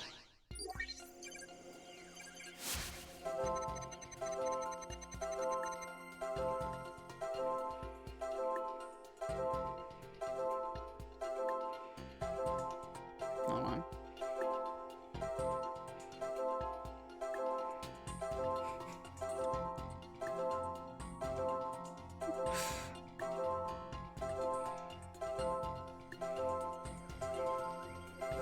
Sorry, I just made a very bad joke. I had no choice but to disengage the safety lock. Happy? Why are you happy about that? Fear there might be more explosions. So I had to cut the launch pad loose. Okay, you're angry about that. But that area was a sea of smoke. Confounded. Why on earth could they have gone? Why are you happy about... Pinpoint? Got it! Why are you happy?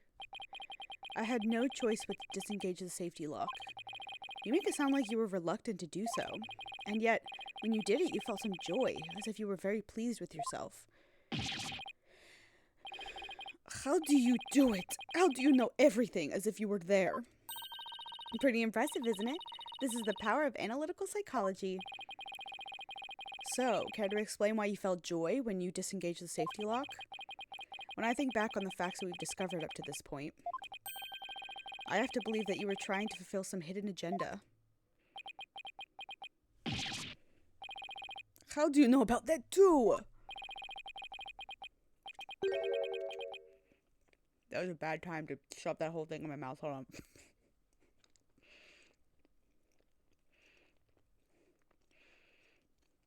My impulse control lost there. Because I'm more or less a pro at guessing. But you have no proof that I had a hidden agenda. Even if I did, I would never ever tell you, so there. I know they say people regress as they grow older, but you, sir, take the cake. And how could you doubt a man with such great intensity, intelligence, and integrity? Silence! You have no integrity, man. You've lied just gratuitously all afternoon. You, a man of integrity. Don't make me laugh, Blackwell. I did it again. Prosecutor Blackwell? What came over him all of a sudden? Blackwell fucking hates this man. You spouted nothing but falsity since you stepped up to the stand. Seriously. Why do I keep calling what this game is gonna say? You're not the kind of man that will be glorified in any annals of history. Not for greatness anyway. Unless you consider greatest barefaced liar an honor. Liar! His words bite harder than his blade. You moved Launchpad 1 after the explosions? My, how naive you are. You fail to realize how even the facts themselves have betrayed you. You know? Just a thought, but modern English can be your friend. Phoenix! Stop being mean to the convicted murderer across from you! And here's a thought for you. immediately following the bombing. Launchpad 1 was on the boarding lounge 1 side. The police confirmed this on scene. What? So that means the director didn't move the launch pad? Launch pad was on the boarding lounge 1 side. Okay, so it didn't move, which is what I suspected. Curse my judgment for calling history's greatest liar to the witness stand. Let us leave him to indulge in his lies and war games to his heart's content. Objection! But it doesn't make sense. You can't deny that someone turned that knob. And once the safety lock was released, I'm sure the pad must have went somewhere. If we chase down the truth of this issue, we might find where the killer escaped to. You were sure it must have went somewhere? We just might find out. Your arguments are nothing but conjecture, bluffing, and wishful thinking. Stop chasing your fantasies and see reality for what it really is. Or are you not man enough to, boy? Throw boy back in his face. Good yes, Blackwell. Talk about hitting below the belt. Youngins these days. Phoenix, you're 32! Shut up! I don't understand it. I'm sure Director Cosmos must have moved the launch pad. The knob was definitely turned after he came back to the lounge. But the launch pad is right where it's supposed to be. Pardon? Sorry? Wait a minute. Maybe I have it all backwards. What if the director turned the knob not to move the launch pad away, but to bring it back to where it was supposed to be? Yeah, that was my guess. What are you blathering about? What if the launch pad was at the launch side before the incident? And then, after the incident, Director Cosmos moved it back to its usual spot. All he had to do was turn the knob to call the launch pad back. And it would be right where the police found it.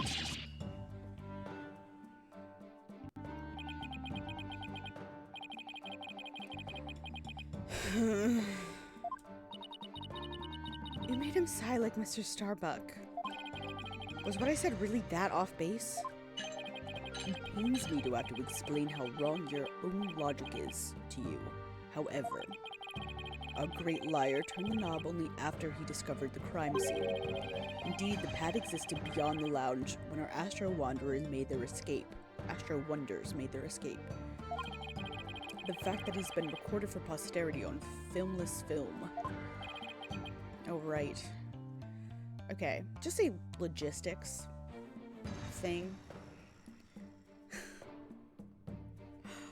Why would unlocking that automatically make the whole thing move? I feel like in the real world, obviously, that would be such a dumb system that one knob moves the whole fucking building. Like, I feel like it would be a button inside of the launch pad somewhere, or multiple series of buttons that have to be launched for that to take place.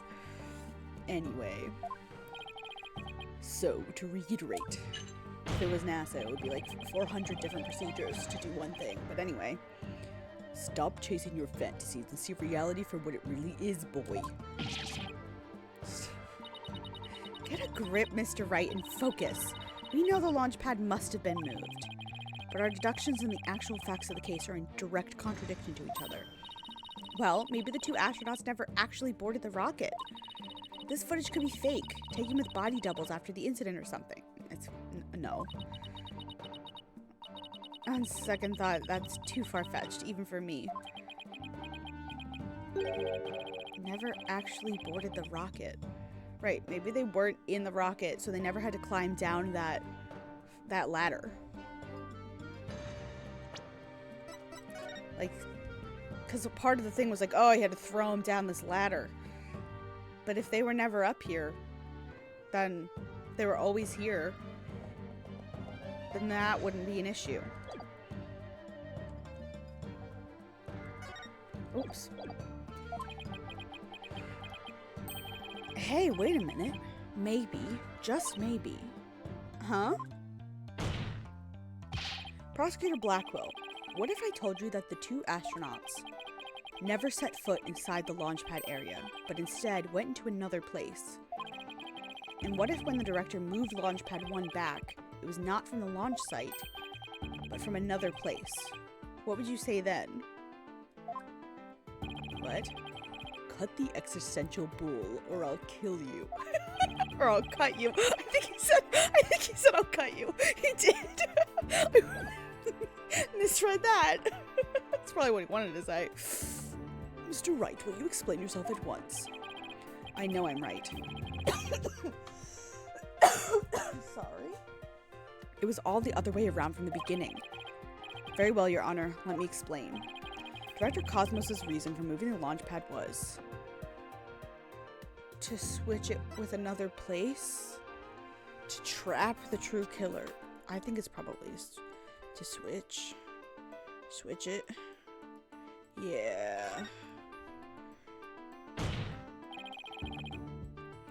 Because he wanted to switch it with some other place.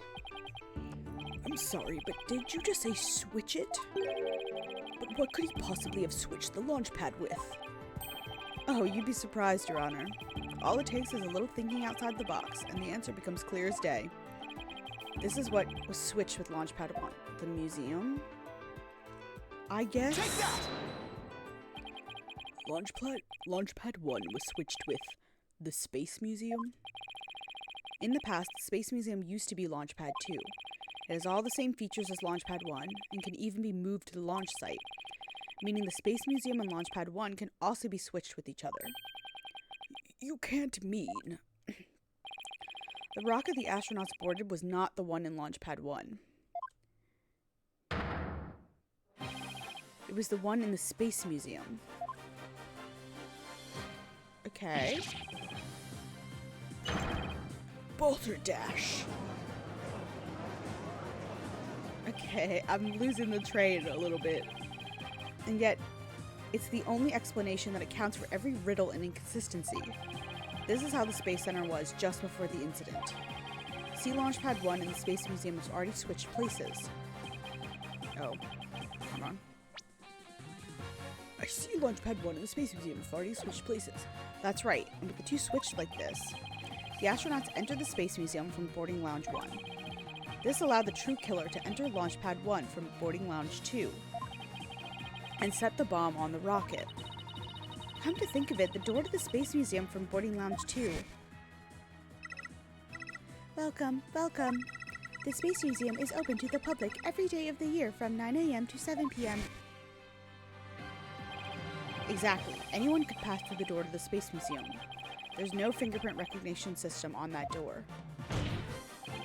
In other words, with the two launch pads switched like that, someone other than Mr. Starbuck could have easily planted that bomb.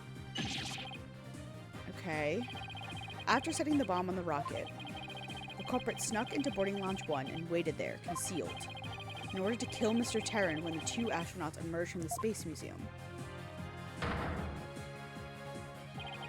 Recall that Miss Blackwell, Mr. Starbuck, and the director all saw a suspicious figure, who we can suppose, after killing Mr. Terran, made their escape into the Space Museum. After that, Director Cosmos switched the two launch pads back, without realizing the killer was inside the Space Museum. Would people not have fucking noticed these buildings rotating? Are they not external? The killer then left the Space Museum and made a clean getaway. Right, Dono. I see you know how to handle a sword and handle it well. Perhaps I should call you Swordmaster Bluff. I'm a seasoned warrior who has cut down many a prosecutor. Silence! But unless you can prove your theory, it's no better than a rusty sword. That's right, you have no proof I switched the launch pads. Somebody needs a better anger management counselor. If the launch pads really were switched, there might be a record of it somewhere. At this point, Launchpad 1 and the Space Museum were switched with each other. What I don't understand is if Clay and Starbuck were in the museum, one, they would have fucking noticed that they walked into the launch bay and it was not the right one. First of all, I don't think they're that stupid that they would be like, oh, they just put a museum up. But they were in they had to escape through the explosion. Oh, wait. Okay, wait. Maybe they weren't escaping an explosion. It was just that Starbuck collapsed from the drugs. And so that's just Clay carrying him out of... I don't know. So the corridor beyond the door should be the one that belongs to the Space Museum. Let's see. This is an image of the Launchpad 1 corridor. Okay. Do you see anything different when we compare it to the security footage? Huh? That number on the floor. 1. What do you know? Looks like we have proof after all, Prosecutor Blackwell. Oh yeah, there's a 2 there. And if this is just another bluff... Oh, don't worry. It's all right here. Right in this footage. Proof that beyond this door is the corridor to the Space Museum.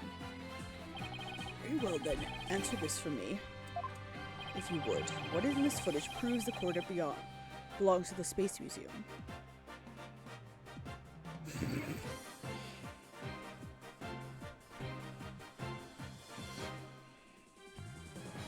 I'm getting a bunch of text messages.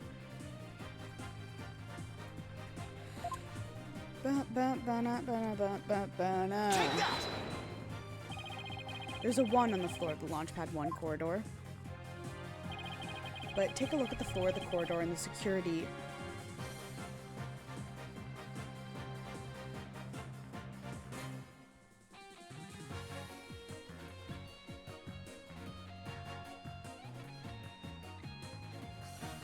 The security footage.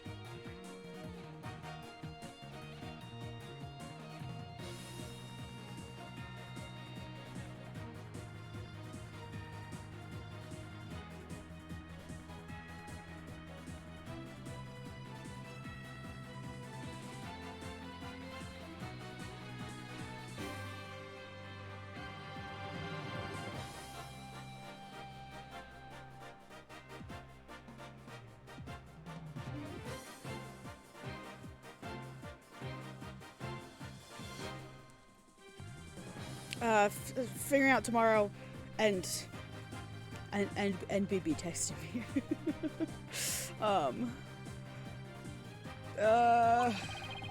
Just respond to him. I think we've signed off for the night, but it's fine. You see the number on the floor behind the astronauts? Doesn't look like a 1, does it? That's because you see it is actually part of the 2. What? What? Why, it is a 2. Why is it a 2 and not a 1? That's because the corridor you see is the one to the Space Museum.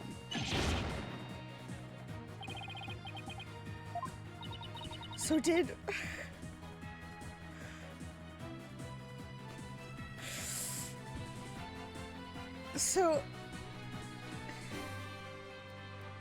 I'm still confused about what's going on here. Fig's had on your keyboard? Okay, give Fig a smooch for me. A big old smooch. So that means the corridor in this footage was not filled with smoke. So did Yuri switch it on accident?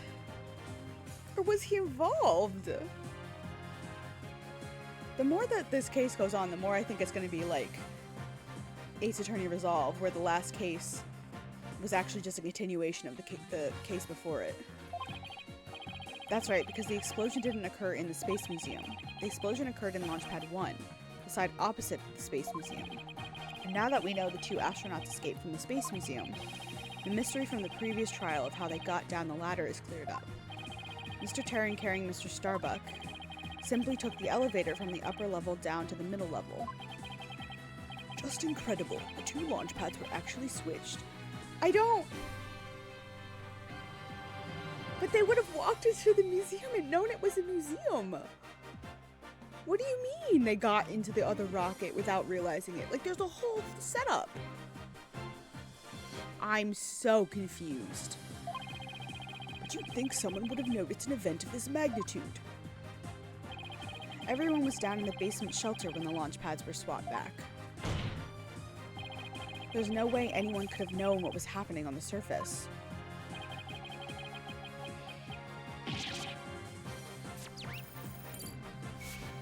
Okay.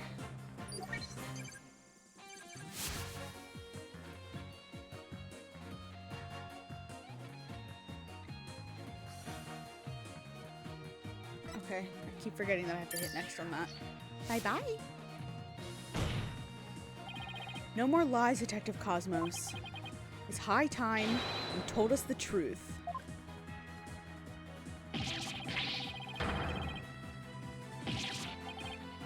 My honor, my glory, everything is slipping away. Time to deploy my ultimate galactic engine. Ignition. What? It's gone haywire. Ah!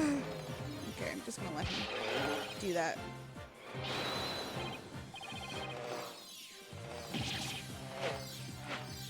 What in God's name is happening?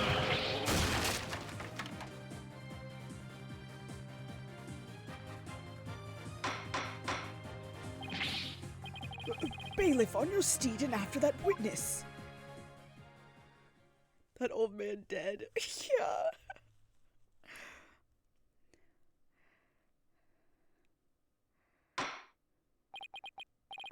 I see we managed to retrieve you before you came to any bodily harm. Director Cosmos, do you admit you switched the launch pads? I admit it's true. Oh, I admit it's true. I switched Launchpad 1 for the Space Museum. It is good to hear words I can believe for a change. Before you do, Your Honor, two things. First, we don't know if Mr. Terran had prior knowledge of the switch. As for Mr. Starbuck, he was unaware of his surroundings thanks to his medication. Either way, Mr. Terran would have realized the instant he stepped into the Space Museum that it had been switched with Launchpad 1. So my first question is, if the Space Museum was perfectly fine... Okay, thank you, Phoenix. Why did Mr. Terran feel the need to put on such a dramatic display? As for my second question, I'd like Director Cosmos to tell us why he switched the two launch pads to begin with. Please, I can't. I exercise my right to remain silent. But I will say, my hands were tied. I was only doing what I could to keep my men from getting caught in that blast. What the fuck? The director is terrified. He must have one heck of a reason for not wanting to explain why. Probably not a good time to pry it out of him, huh? Did they switch it because they knew Starbuck would freak out? I don't know. Excuse me, but would you mind if I picked up my stars? Without my badge of rank, I am nothing. Don't see why not. Bailiff, help the director retrieve his stars.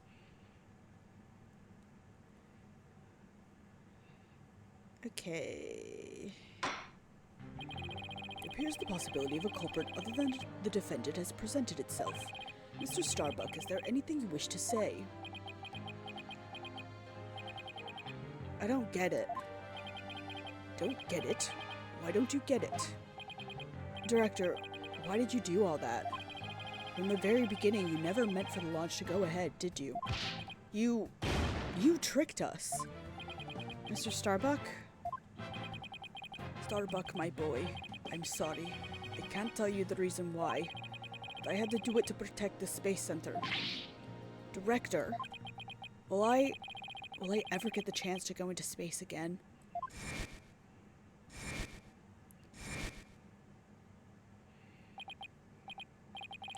Yes, of course. I won't rest until it happens. I won't rest until it happens. I really think that's Athena's mom on the end there. The yellow. I will get you into space again, my boy. I don't know about if you will. You're probably gonna get hit with some criminal charges. Then the dream is still alive. Silence. Oh god. Yeah, Blackwell? I'm being blinded. Can we stop? Thank you.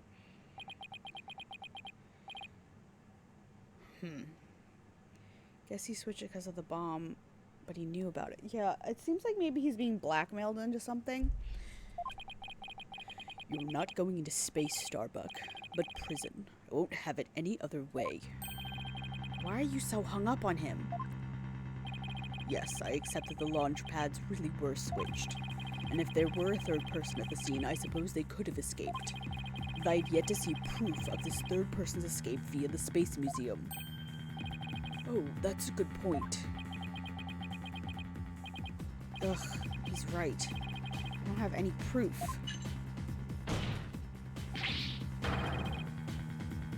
Starbuck, you will spill everything you know. What? Me?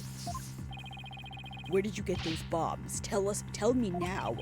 If you don't, my blade shall feast on your blood. Hey, I'm going to die. I want to die in space. I have to do something. Solomon Starbuck, prepare yourself. Yeah.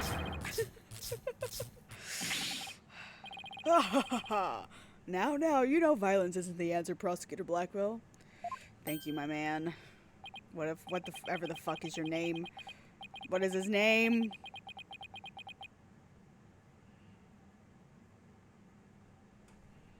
I know it's gonna tell me in a second, but Detective Fulbright. Detective Fulbright. That annoyingly cheerful laugh. It can be none other than Champion of Righteousness, Bobby Fulbright here. In justice we trust. Detective Fulbright? Why are you so shocked? Sorry to keep you waiting, Mr. Lawyer. I hope I'm not too late. I don't believe we had an appointment. I tried to hurry, but I ended up helping a little old lady cross the street. And then I had to break up a cat fight. I tell you, justice sure is a full-time job. Was it a fight between cats? Or... Why are you here again? Because the defendant isn't the culprit, and I came to make sure that justice is served. I don't have any idea what you're talking about. Fulbright. I always thought you were a bit touched in the head. But have you finally succumbed? Nope, but it looks like you've succumbed to this phantom of yours. Open your eyes and let the evidence of justice uncloud your judgment. What evidence? Come to think of it, he did say something about finding us some evidence. Thanks, you two. I feel a lot better now that I've been able to get that off my chest. I'm going to work extra hard to find that perfect piece of evidence for you. I didn't think he was serious, though. So, what is it, Detective? Is it something that will prove Mr. Starbuck innocent? That will prove Mr. Starbuck innocent. Okay. It is indeed. Have a look at this. What's this? What's this? A lighter? That's right. A lighter thought to have been used by the culprit, no less. The Space Museum's cleaning robot picked it up. It has the victim Clay Terran's blood, along with his killer's fingerprints on it. What?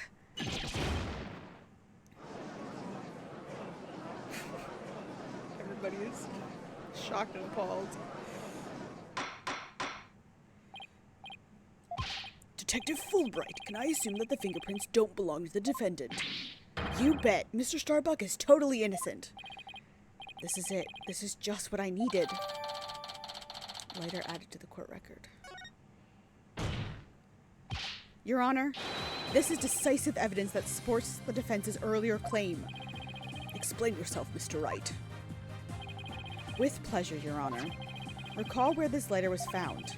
Based on that, we can extrapolate that after the killer murdered Mr. Terran, they escaped with the lighter in hand into the Space Museum, where they dropped it.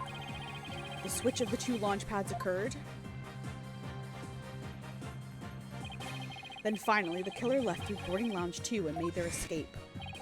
Meanwhile, Mr. Starbuck was found in Boarding Lounge 1 after the murder, a fact that Director Cosmos has testified to. Therefore, Mr. Starbuck couldn't have possibly been the one to drop the lighter there. Silence! Ah, but the defendant had free reign of the area until Director Cosmos appeared. Could he not have dropped the lighter in the Space Museum during that span of time? Objection!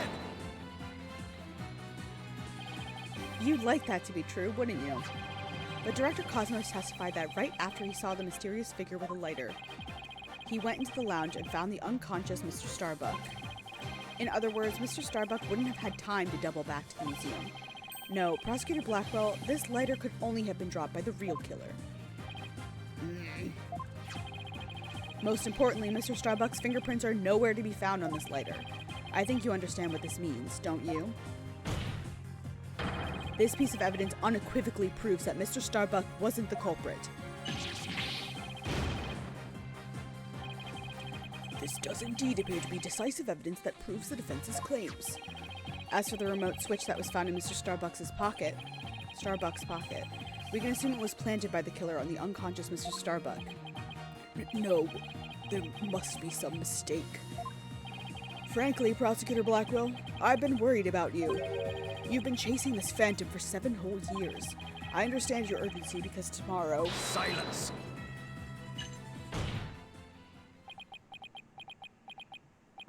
Fulbright, you promised never to speak of that. Huh? Tomorrow? What about tomorrow? Given the body of evidence, I think it's safe to say the defendant is innocent. In light of the fact that it was impossible for him to have committed the crime. A few unanswered questions remain, so I look forward to seeing what you two uncover. But for now, this court finds the defendant, Solomon Starbuck, not guilty. Wow, we've made progress in the legal field. That even, we've proved that he didn't do it. So we're gonna declare him innocent, even though we don't have an actual culprit. Unlike in past games where they're just like, well, if they didn't do it, who's gonna go to jail? Yes, we did it, Mr. Wright. Looks like we pulled it off somehow, huh? With some help from Detective Fulbright. Mr. Wright, Miss Sykes, thank you. And please thank Apollo for me, too. You all are the best. Oh, I wish we could tell Apollo about Mr. Starbuck's verdict right now. Yeah, me too. But that's gonna have to wait. The law says who cares? Exactly. Who cares? As long as someone goes to jail, who gives a fuck who actually did it? Now that a verdict has been reached, I'd like to bring today's trial to a close. Court is adjourned. Objection! Oh. Oh, God.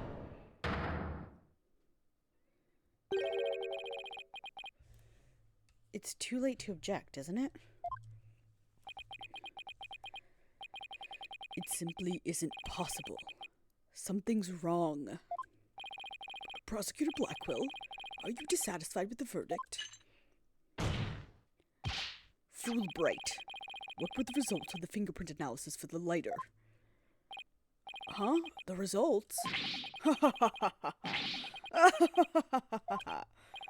Well, I was in a hurry, you see, and then there was that cat fight, and well... I kind of got carried away when I heard the prints weren't Mr. Starbucks's, so... You have yet to read it. Prosecutor Blackwell, can you read out who the prints belong to? Upon thorough analysis, the fingerprints... What was that sound? Is it going to be his sister?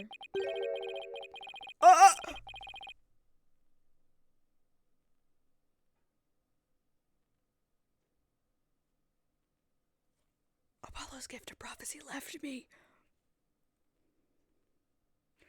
Were found to belong to Athena Sykes. So says the report. What do you mean, Athena Sykes?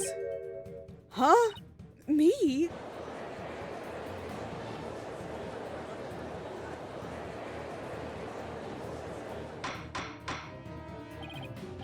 Order, I say, order! Miss Sykes, tell me you have an explanation for this. We just finished proving that this lighter could only belong to the killer. So finding your print on it can only lead us to one grave conclusion. I don't know how they got on there, but I know I'm not the culprit. Athena must have an alibi, right? This can't be happening. We built up our argument piece by piece, and I don't think any of our reasoning was faulty. So how could it have led to this? Yeah, does she have the same exact fingerprints as her mom? Athena's prints on it in the victim's blood. What have I done? Please forgive me. I'm sorry. Detective Fulbright, stop your crying. What in the world is happening here? It's like the world's gone mad. I was right. We're continuing it in the next case, for sure. Order, order! I will have order! Shut the fuck up, guys.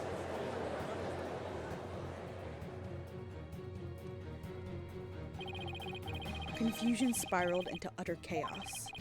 After all we'd fought for, the truth had turned cruelly on us to accuse Athena of the crime. Somewhere, somehow, everything had gone terribly wrong. We had stumbled over the edge of reason and into the jaws of a twisted darkness.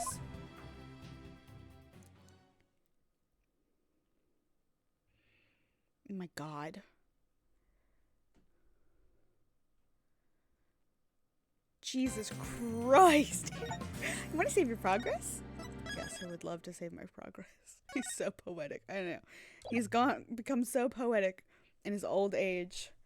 Oh my God. We're only 2.5 hours in. Starting the next case. I don't think we're going to finish it. I don't know if we'll finish it this week because I'm not doing another 8-hour stream. Not when I need to drive tomorrow, even though it's not till 4 o'clock, but how many parts are in this one? This one has, oh no, it only has 3 parts. Okay, maybe we will get through it. We'll see. Maybe I will power through to the end. Well, I don't know. We'll see how we are at the end of this part. So the investigation. No one can escape their past.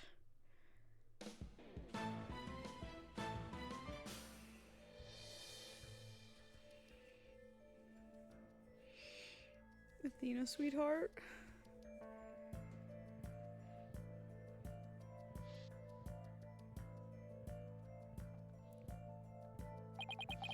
The sins we've committed and the sadness we've caused.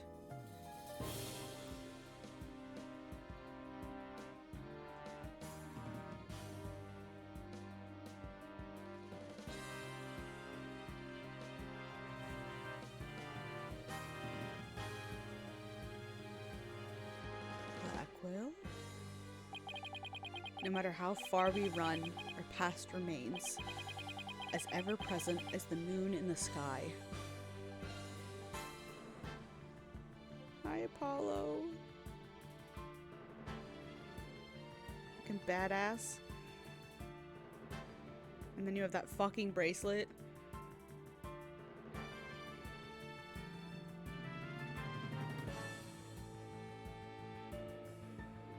Going to the moon!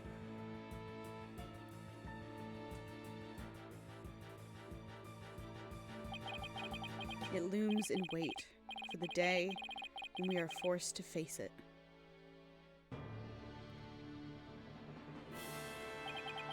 But only in doing so can we truly make peace and move on and hope towards tomorrow.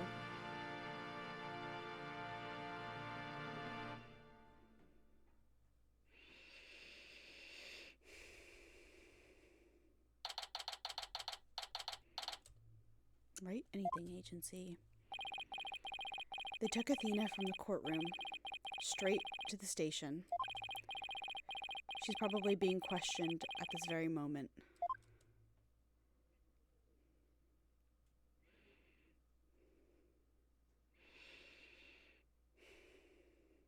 Where would Athena get bombs? Where would Athena get bombs for this? After this past year, I took it for granted that those two would always be here. But now Apollo has gone off on his own to seek his own truth. And my pursuit of the truth only ended up with Athena becoming the new suspect. Are we going to investigate with Trucy? Some boss I turned out to be. Trucy, my love! It's even quieter in here than usual. Yeah. It seems so empty, too. I just don't get it, Daddy. All of your reasoning during the trial seemed perfectly solid. Yeah, I still believe it was. At least based on what we know. But now, Athena is the one who's being accused. During the trial for the bombing and murder that occurred at the Cosmos Space Center,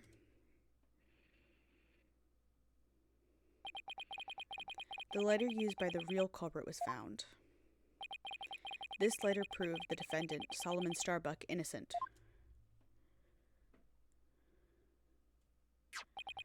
But Athena's prints were found on it instead. And she was subsequently arrested for the murder. But Athena couldn't have done it. It just doesn't make any sense. Excuse me. I like that her ear pokes through her hair just a little bit. No, none of it does. I've been racking my brain, but I just can't figure it out. Ugh, where's the flaw in my reasoning? What have I got wrong in this case? I think it's more that we're missing information, Phoenix. You know, Daddy, if Athena was here, she wouldn't just be sitting around thinking. She'd be out there doing something. You are going to defend Athena, right, Daddy? Of course I will. And thanks, Trucy. I needed that push. Trucy's right. The trial is tomorrow. There's no time to waste. If I'm going to prove Athena's innocence, I'd better get out there and find something.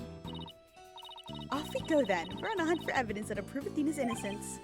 Great. But before we go, I'd better tidy up the evidence I have on hand. Unnecessary evidence left at the office. Athena's probably still in the middle of being questioned. What do we get rid of? The bullets. I know it's gone this time. The bullets and the picture of the command center door. So Trucy's right. The thing to start with is talking to people at the Space Center. Okay, oh, no. Trucy, I love you, but I don't need to talk to you right now.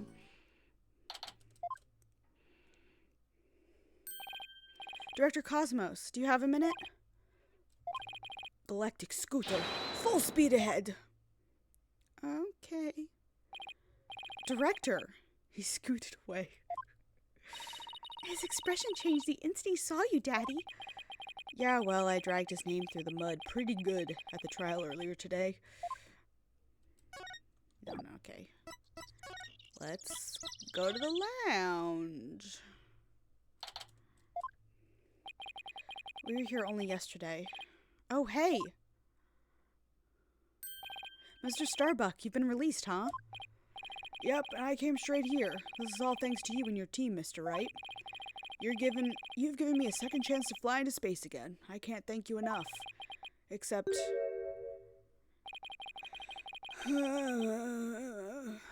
me when I see people I don't like, bye. Yes. What's wrong? I thought he'd be happy to be acquitted. As I was coming out of the detention center, I saw Miss Sykes. He saw Athena? I was at a loss for words. I didn't know what to say to the poor girl. And then, you know what? She flashed a peace sign at me. Congratulations on your acquittal, she said. Now you can go back into space someday. Yeah, that sounds like Athena. I can just picture it. But I saw her eyes. They were red and swollen from crying. She's gotta be suffering. She must be so worried. And yet she went out of her way to be nice and give me that big smile. She held back her own tears so she could give someone else a smile. That's so Athena. There's no question about it. That girl is innocent. Please, Mr. Wright, you have to make sure she goes free. And then they can put me in prison instead. I don't mind. We can't have that either, Mr. Starbuck. Don't worry, Mr. Starbuck. I'm going to give her the very best defense I can. I promise to get her acquitted, just like I did for you. I know she'll be all right with you in her corner. I know you'll never give up on her. Apollo is a fine boss to look up to. I still can't believe Launchpad 1 was switched with the Space Museum. What could have made Director Cosmos do such a thing? I haven't the foggiest idea. So there never was going to be a launch that day. Not from the very beginning. I wonder if Clay knew. I imagine he must have. Surely he would have noticed when you were to board the rocket. It's pathetic to think I was the only one who got taken in.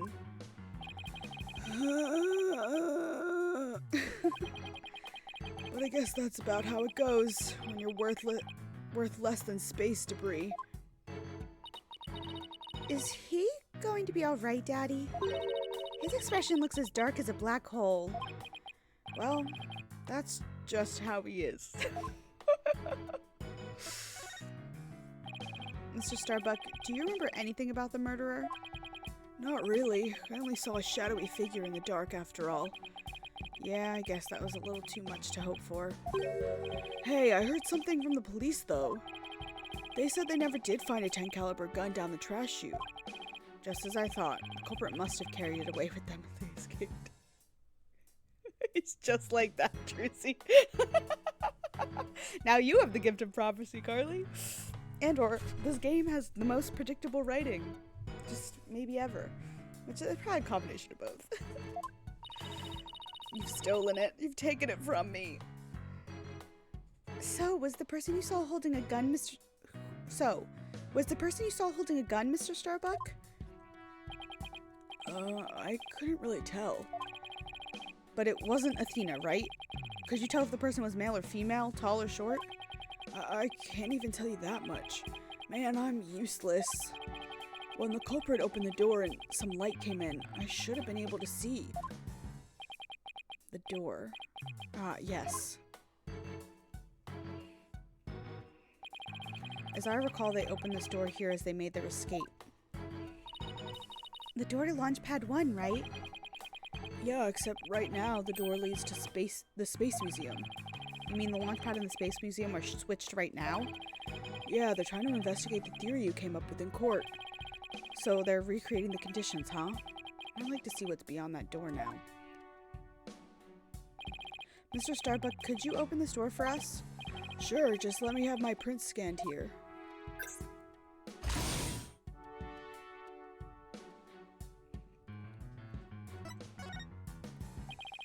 Do the launchpads get switched back and forth a lot? Well, back when the Space Museum was Launchpad 2, they used to switch the pads around at times. But these days, Launchpad 2 is only used as a tourist attraction, right? Right, because quite frankly, the Space Center needs the money. I hear you. Times sure are tough. Preach. Daddy, let's go check out what's beyond that door. Sure, let's go. Hey, why don't I come along? I can show you around. Hell yeah. What the fuck is this? Huh? I wonder what these dead leaves are doing here. Maybe they're stuck to the bottom of somebody's shoes. There are lots of trees around the Space Center. She's right. A modern state-of-the-art building, but it's surrounded by it's a modern state-of-the-art building, but it's surrounded by trees. But I don't know. If they were stuck to the bottom of somebody's shoes, wouldn't they look more crushed up? These don't look like they've been stepped on. Maybe there's some kind of secret hatch in the corridor. They came in that way. Not everything is set up like a magician stage, you know.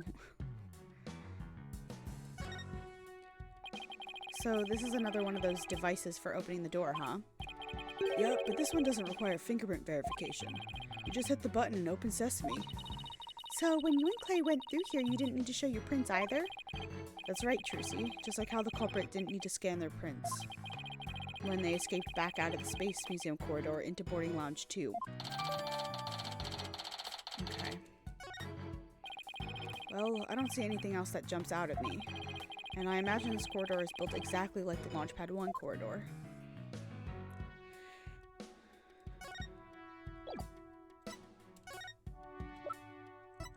Okay.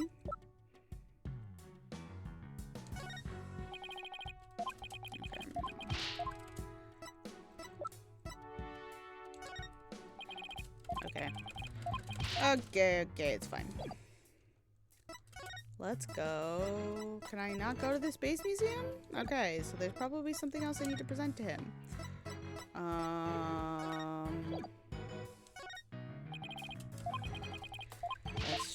I'm just gonna present everything.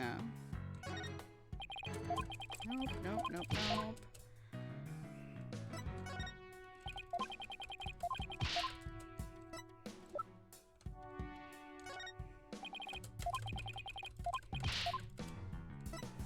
I did that one.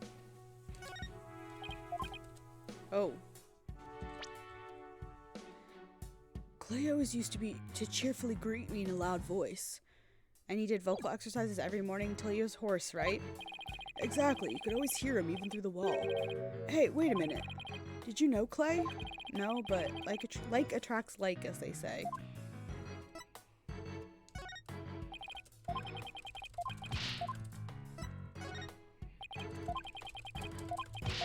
Okay, is that everything? Great, okay.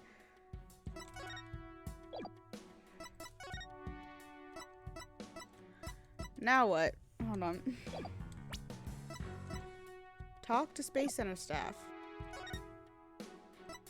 Okay, maybe I go back to the entrance now? Okay. Sure. Curse the wretch who sullied my good name. Reverse course and full speed away. Director Cosmos, wait. I'll handle this, Daddy. Take that! God, the mobility system has been compromised. Trucy's knife throw was a direct hit to one of his tires. Trucy. And the streak continues.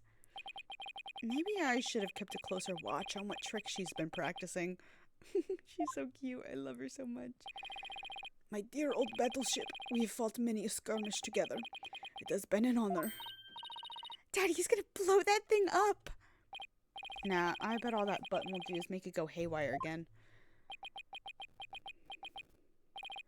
Very well. I surrender. As a prisoner of war, I expect to be treated honorably. Okay. Director Cosmos, when you were talking in court about switching the launch pads, you used your right to remain silent about the reason as to why. I'd like Director Cosmos to tell us why he switched the two launch pads to begin with. Please, I can't. I exercise my right to remain silent, but I will say my hands were tied. I was only doing what I could to keep my men from getting caught in that blast. The center of the cosmos is shrouded in mystery, but I don't have any secrets left. Now that my battleship has been destroyed and I've been taken prisoner. Uh-huh.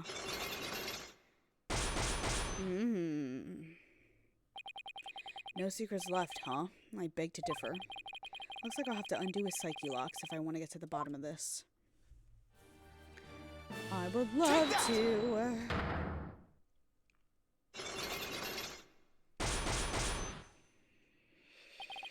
Behind the switching of the launch pads. I want you to tell me everything you're hiding about the switching of the two launch pads. I refuse. You can't make me. I can hold out longer than anyone. I hope I never get like this when I'm old. Now, let's see. Where to start? This is how you explained your motive for switching the launch pads. You did it to save the astronauts. Thanks to you switching the launch pads, the astronauts escaped injury from the blast. Instead, they safely boarded the museum's rocket far away from the actual explosion. My astronauts were raring to go out on an authentic adventure in space. How do you propose I had them board a fake rocket without them noticing? I agree, you couldn't have done it without help. For one, they would have figured it out the instant they stepped into the Space Museum. Yeah, that's my question. My eyeball itches.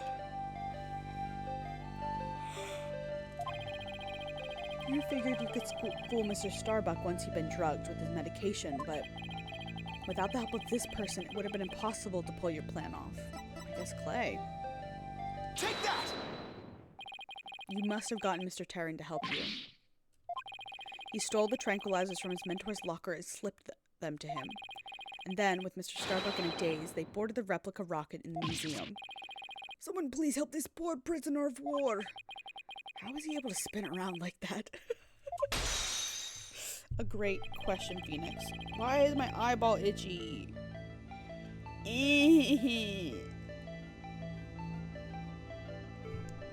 If you really wanted to save the astronauts' lives, shouldn't you have just called off the launch?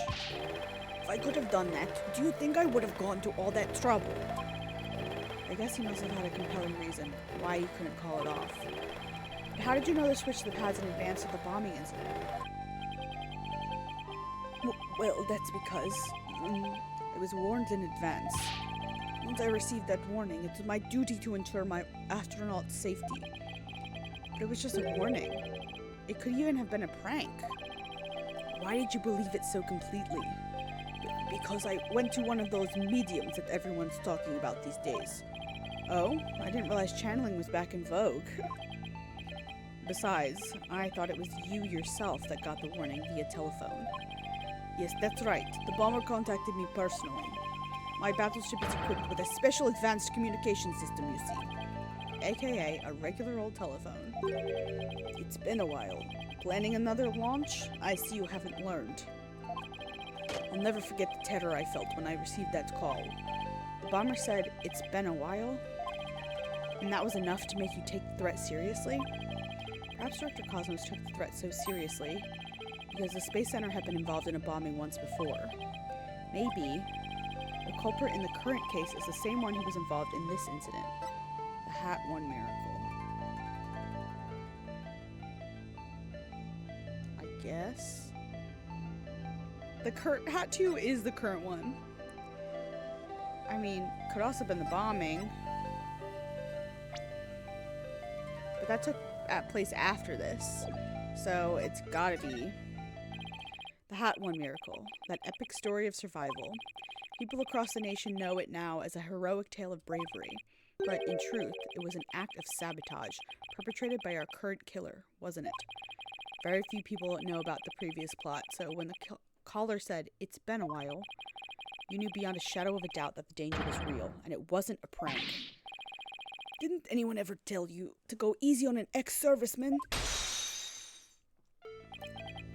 Yes, the Hat One miracle was really a desperate battle against an act of sabotage. I even lost the life of one of my staff members in the fight. Sabotage, murder. So this is the ugly truth behind the Hat One miracle. I let my guard down. I thought the saboteur had been caught. But that the case was closed. Huh? Wait a minute. The murder at the Space Center 7 years ago. This must be the person Director Cosmos thought was the culprit. Simon Blackwell. Take that! Simon Blackwell, the murder suspect in a case that happened here 7 years ago. The place and time of the two incidents, the murder and the sabotage, were the same. So you thought he committed both crimes. But while Prosecutor Blackwell was behind bars, you got another threatening call. If the culprit this time is the same as 7 years ago, then it isn't Simon Blackwell. Realizing that, you were shaken. It meant the true culprit's been running free all this time. How do you keep seeing straight through me? Because you're a fucking idiot. And very easy to read.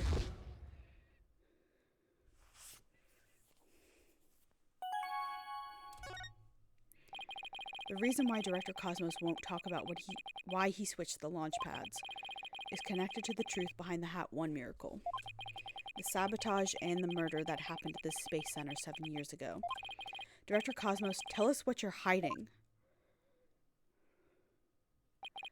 If you would really want to understand the reason I switched the launch pads, I decided to switch the launch pads. We'll have to start with the story of that horrible nightmare from 7 years ago. 7 years ago, I mean the so-called Hat One miracle, Everything in these games happened 7 years ago.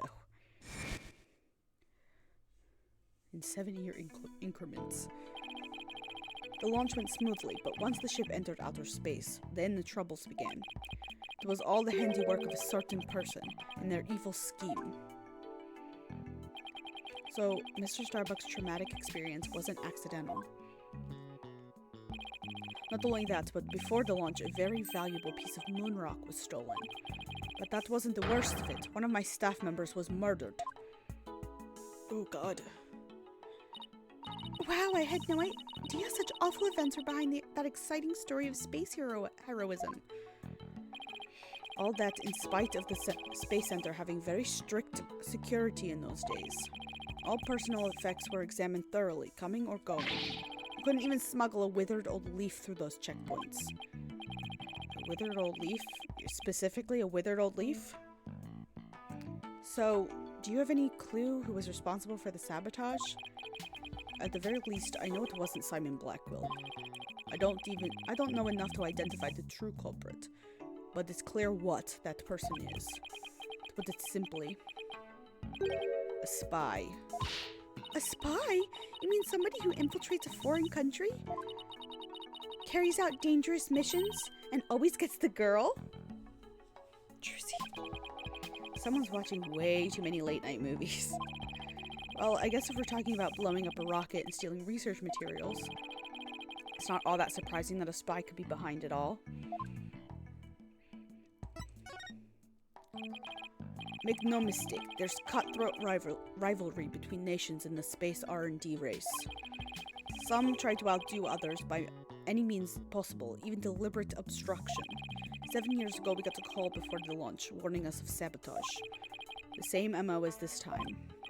Yes, and here I thought the perpetrator had been caught, but it looks like I was wrong. Prosecutor Blackwell seems more like a ninja than a spy, don't you think? Aren't ninjas and spies basically the same thing? I don't know about that, Phoenix. But there's a good reason we failed to find the real spy. A massive cover-up by the government. Government officials were too embarrassed to admit that they had allowed such a thing to happen at the hands of a spy. Don't tell me they made the police rush the investigation. They did indeed, and then to cover up the sabotage, they cleared up the story.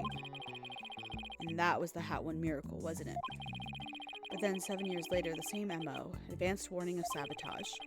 That must have been the director's reason for switching the launch pads. 7 years ago, the spy gave you advanced warning of their plans, just like this time. That was what made you decide to switch the launch pads, wasn't it?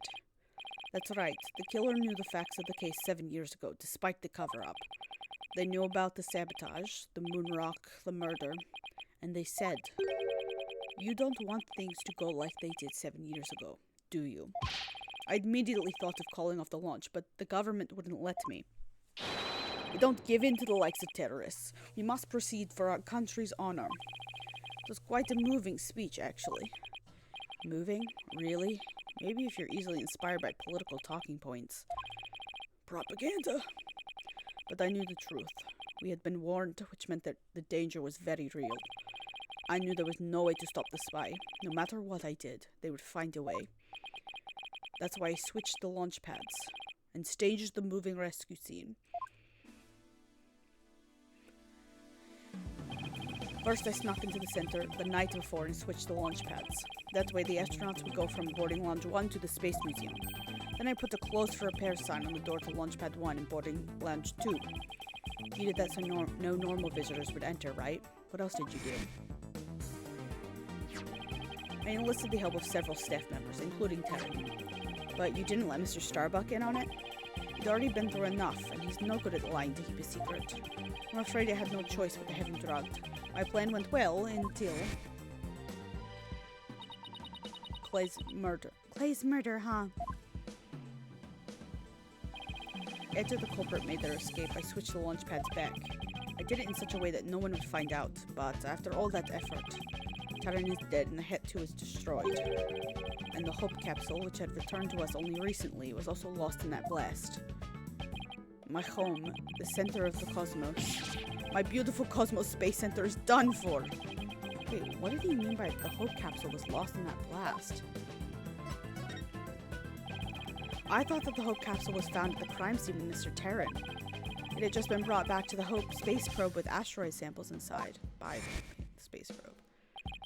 So what kind of samples are they? What's in them?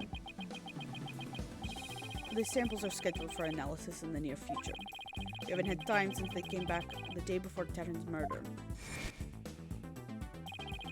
The capsule was being held in a safe in Launchpad 1, but I gave it to Terran before the incident so it wouldn't be destroyed in the explosion.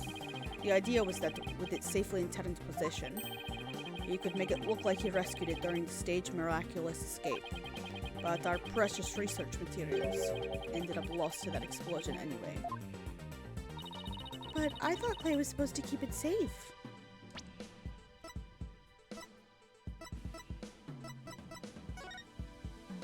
But it's right there. In the crime scene. You misunderstand. The launchpad explosion wasn't the one the capsule was lost to. It was lost after the police confiscated it as evidence.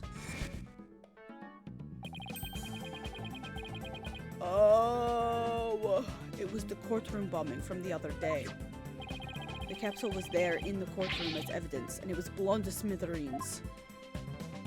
Uh-oh. That's unfortunate. Yet another casualty of that blast. Ultimately, I think the culprit may have known about the switching of the launch pads. What? How? The police found a wiretapping device during their investigation today. A bug aboard my battleship, on top of my advanced communication system. A tap. A wire on that phone? Yes, a wire on this very phone. I used this phone to give instructions to my staff about the launchpad switch. Just the few select members who knew about the plan. Just before the incident, staff members were coming in and out of the launchpad 1. The culprit probably slipped in with them amid the confusion and planted the bomb then. Yes, if they were tapping your phone, they definitely could have pulled something like that off. So you really think the same spy is behind this incident and the one 7 years ago? Yes, I'm sure of it. Then this spy must be the phantom Prosecutor Blackwell has been chasing. But Prosecutor Blackwell told me once, the hunt I've been on for the phantom of 7 years past continues even still.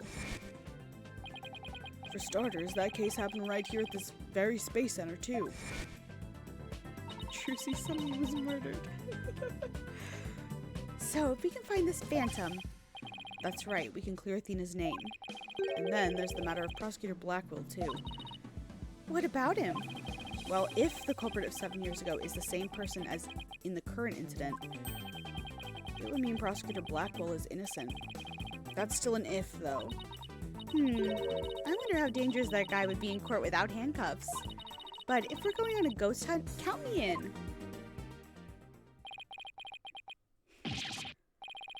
It's all over for me.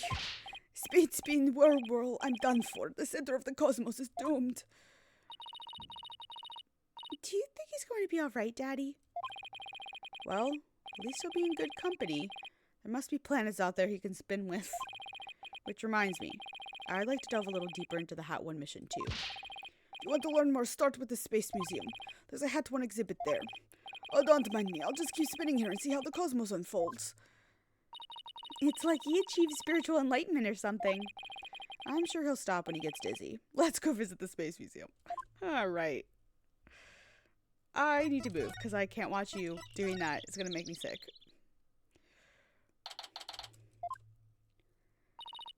Let's see. Where's the exhibit on the launch 7 years ago? There, that's the Hat 1 exhibit. Oh, wow. Look at that photo of the team. There's Clay and Mr. Starbuck, Director Cosmos, Ara Blackwell, and even Ponko. But I've never seen the woman on the right before. Everybody looks so happy. Well, except for Director Cosmos. Let's check out the newspaper article, too. Hat 1 launch imminent. Hat 1 launch imminent. And there's a photo of the Hope space probe. I guess it's only natural it doesn't talk about the murder or the sabotage. They really were keeping it a secret, just like the director said. Oh, there's that samurai sword from the flashback. Daddy, take a look at that jacket. Must be the Hat One team's uniform jacket.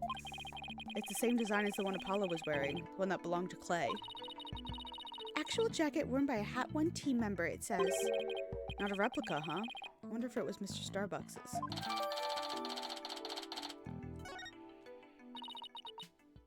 Hello? Oh, hi. Oh, Miss Woods, what brings you here? I heard Athena got arrested, so I've been looking for you, Mr. Wright. I thought you might be here, at the scene. You must be so worried, but rest assured, I'm going to do my very best to defend her. Athena's going through such a hard time. I hope she doesn't lose her heart, or doesn't lose heart. Even just coming back to this place must have been really difficult for her. Huh? You mean the Cosmos Space Center? What? You didn't know? She used to live here when she was a little girl. She did? No, I didn't know. No wonder she knew so much. Miss Woods, could you tell me more in detail? Athena's tragic backstory unlocked. Athena's mom worked here. If I remember right, she was a doctor of psychology or something like that. But why was a psychology specialist working at a space research facility? I don't really know. But I do know that she lived and worked here, so Athena lived here too. So it was far from Athena's first time here. I wonder why she didn't mention it. She probably didn't want to talk about it. This place is connected to a very sad memory for her. A sad memory? Can you tell me about it? There was a terrible incident here. It was 7 years ago. The same time frame as the Hat One launch. Athena's mom, in the robotics lab, she was murdered. What? After it happened, Athena stopped coming to school. Poor Athena. And all this time, she never let it on at all. I was so worried about her. I came here so many times, hoping to see her.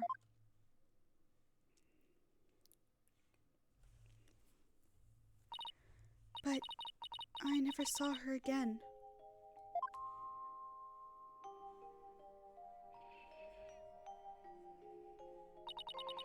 After a while, we started exchanging letters.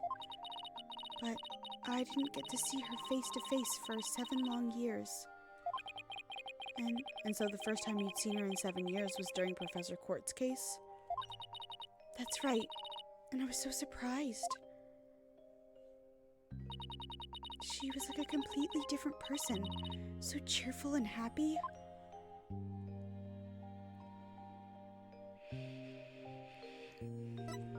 Young Athena. What was Athena like as a child? She was very sensitive and kind. She didn't talk very much. She liked to draw and paint at home. That's completely different from the Athena we know now. I can't even picture it. She never left the Space Center much because she was very sensitive to other people's emotions. When she went to crowded places, she'd get dizzy from all the emotions flying around. Must be hard to hear people's hearts as well as their voices. Oh, baby girl. She always wore these big, heavy-looking headphones. She said her mother made them for her as part of her research. Huh. I wonder what kind of research it was. Oh my god, she's an empath. Because of her special ability, Athena couldn't handle being in school very often. And I was always out sick because of my weak constitution. Maybe that's why we became such good friends. We used to play together here at the Space Center a lot. Brings back memories. Sounds like Athena's mother played a big role here at the Space Center. Oh, Daddy, show her that picture. Atta girl, good idea. Okay. Do I have this? Miss Woods, could you take a look at this for me? Oh, look, there's Tina's mom. The woman on the far right, the one with the kimono. That's Dr. Metis Sykes. Tina's mother's murderer. Did it by any chance have any connection to the Hat 1 launch? What? Why, yes, it did. As I recall, it happened on the day before the launch. Just as I suspected. But that wasn't the worst of it. One of my staff members was murdered. So this is the murder Director Cosmos was talking about. So Athena's been across from the convicted murderer of her mother this whole time. Which just further cements my suspicion is that she knows it wasn't Blackwell. She knows for a fact it wasn't Blackwell. And he's the one she's trying to save. That girl would not be able to handle being across from him this whole time. If he had actually murdered. Probably his sister? Yeah, I'm about to say. She's the only other person we've met in this whole thing. Is probably her. Does that mean the crime Professor Blackwell was convicted of? Prosecutor Blackwell is the murderer of Athena's mother? There's a chance her death is somehow connected to the current case. There is? Thank you for all your help, Miss Woods. And please, try not to worry. I won't let anything happen to Athena. Thank you, Mr. Wright. I know you'll take good care of her. So, we need to investigate the robotics lab and also talk to Athena. We've got our plates full, Daddy. I hope we can fit it all in before the day is through.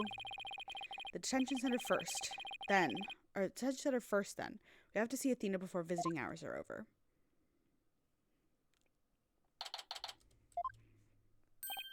Well, if it isn't Mr. Lawyer, fancy meeting you here. Oh, hello, Detective Fulbright. Here on business? To tell the truth, I'm here to interview Ted Tonate. The one behind the courtroom bombing incident? He suddenly said he's ready to tell the truth about that case. And what he was saying was so incredible, I just had to come right over to hear more. Incredible? What was he saying? That's not her voice. Why don't you hang around and hear it for yourself? Really? Us? Are you sure? Ha ha ha ha! I give you my special permission. Here comes the bomber now. Interesting. You, what nerve have you to come here? You're here to laugh at me, I suppose? Like I'd waste my breath on you. After all, you're the one who assaulted Apollo and put him in the hospital. Violence? No. Question? Okay. No violence? Too bad Apollo didn't get a chance to say that before you attacked him. Fine, then just answer me this, Mr. Tonate. What is this truth of yours about the courtroom you blew up? No, I didn't do it. I didn't blow up the courtroom. When I killed Detective Arm, there was another person in the room. What are you talking about? Who else could have been there? I saw it, I tell you. I saw someone's hands as they were stealing the remote switch. This person was there and witnessed the murder I committed. What? I don't know who it was. But that's who blew up the courtroom. You expect us to buy that? Easy there, Trucy. I don't see any psyche locks. So I guess he must not be lying. Pardon me. I got a little carried away. But I'm telling you the truth. I did not detonate that bomb. And there you have it. We can't exactly ignore his claims, of course, so we're doing a follow-up. We're even analyzing the bomb itself, or what's left of it. This is in this picture. Anyway. Wow, they've laid it all out piece by piece. Oh, look at all those beautiful little pieces. I wish I could have them. Uh-oh. Looks like his geek switch has been activated. Phoenix! Phony Fanty Bomb added to the court record. Well, I hope you're ready for Prosecutor Blackwell's special brand of questioning. Anything but that? I'm afraid I have to be off now, too. I was just about to question Miss Sykes. You're going to see Athena now? That's right. Oh, did you folks come to see her? Sorry for the trouble, but could you come back later? Well, off I go. What bad timing. Looks like we'll have to wait until after her questioning's over to see her. And after we came all this way too. Well, I guess it's back to the Space Center. Let's go check out the robotics lab, Daddy. Alright, sounds like a plan. Okay, this time it doesn't take me. Just like zip me there, but last time, whatever. So, this is the robotics lab, huh? Looks like it's exactly one floor above the boarding lounge. And where people were directed to evacuate via the emergency ladder. This is where Athena's mother was killed 7 years ago. Speaking of someone who works with robots... Daddy, look! Over there!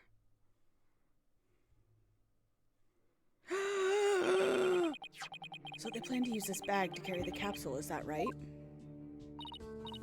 Yeah, more or less. Say, why don't we stop talking about the case and have a nice cup of tea instead? Apollo and Aura Blackwell? I wonder what they're talking about. Well, come to spoil our fun. Just when I was enjoying our alone time. Trucy and Mr. Wright. Why does Trucy get... Why does Mr. Wright get a ... If it's Apollo you want, you can't have him. He said he's investigating on his own. And I respect his wishes. We just came to investigate this lab. Well, this is my lab, so you'll need my permission if you want to do any snooping. I heard about the trial. You made mincemeat out of the director. And suddenly Starbuck was out, and your little subordinate, the princess, was in. Case closed, and they all lived happily ever after. Daddy, say something to her. And I suppose you're going to defend the princess in court, am I right? The princess, huh? Guess she's talking about Athena. Of course, Athena is innocent. Oh my, such loyalty and trust. She seems pretty suspicious to me, though. The emotionally unstable princess. There's your culprit for you. Don't you agree, Apollo? You think an 11-year-old killed her mother and then I guess planted bombs or whatever the fuck happened on the Hat one? You think that Athena did this? Crazy woman? I don't know yet. Apollo, how could you? What's wrong with saying I don't know if it's true? It's a very scientific approach. Your subordinate is more level-headed than you. Or should I say, former subordinate? I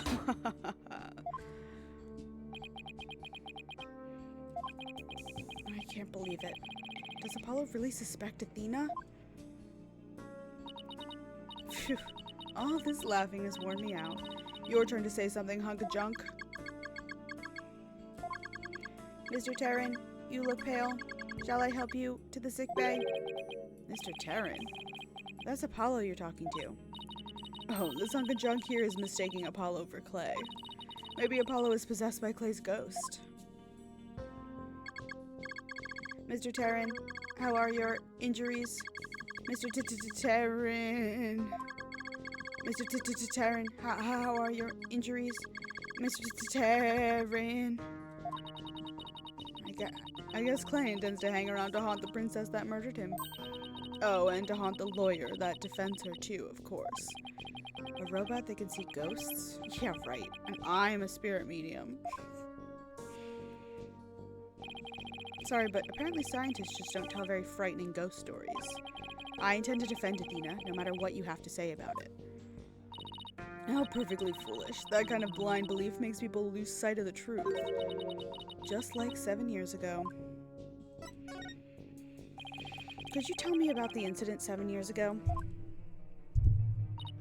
Why? Do you enjoy trampling on people's feelings and rubbing salt in their wounds? Or do you just want me to talk? In that case, what should I ask for in return? I'd like to hear about that incident too. It helped me understand the current case better. Huh? Apollo knows about that case too? Well, if you're the one who's asking, Apollo. Come on, hunk of junk. You tell the story. But Miss Aura, that's private information. If you won't talk, I'll just have to make you talk.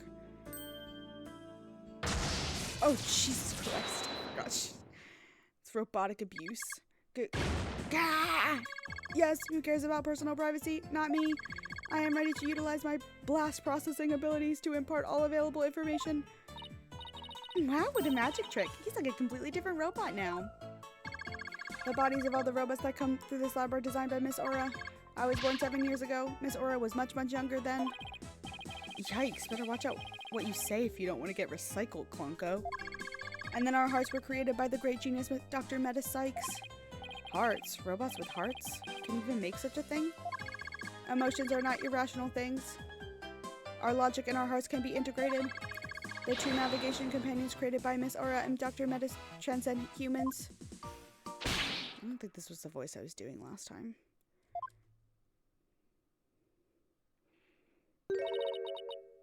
Metis.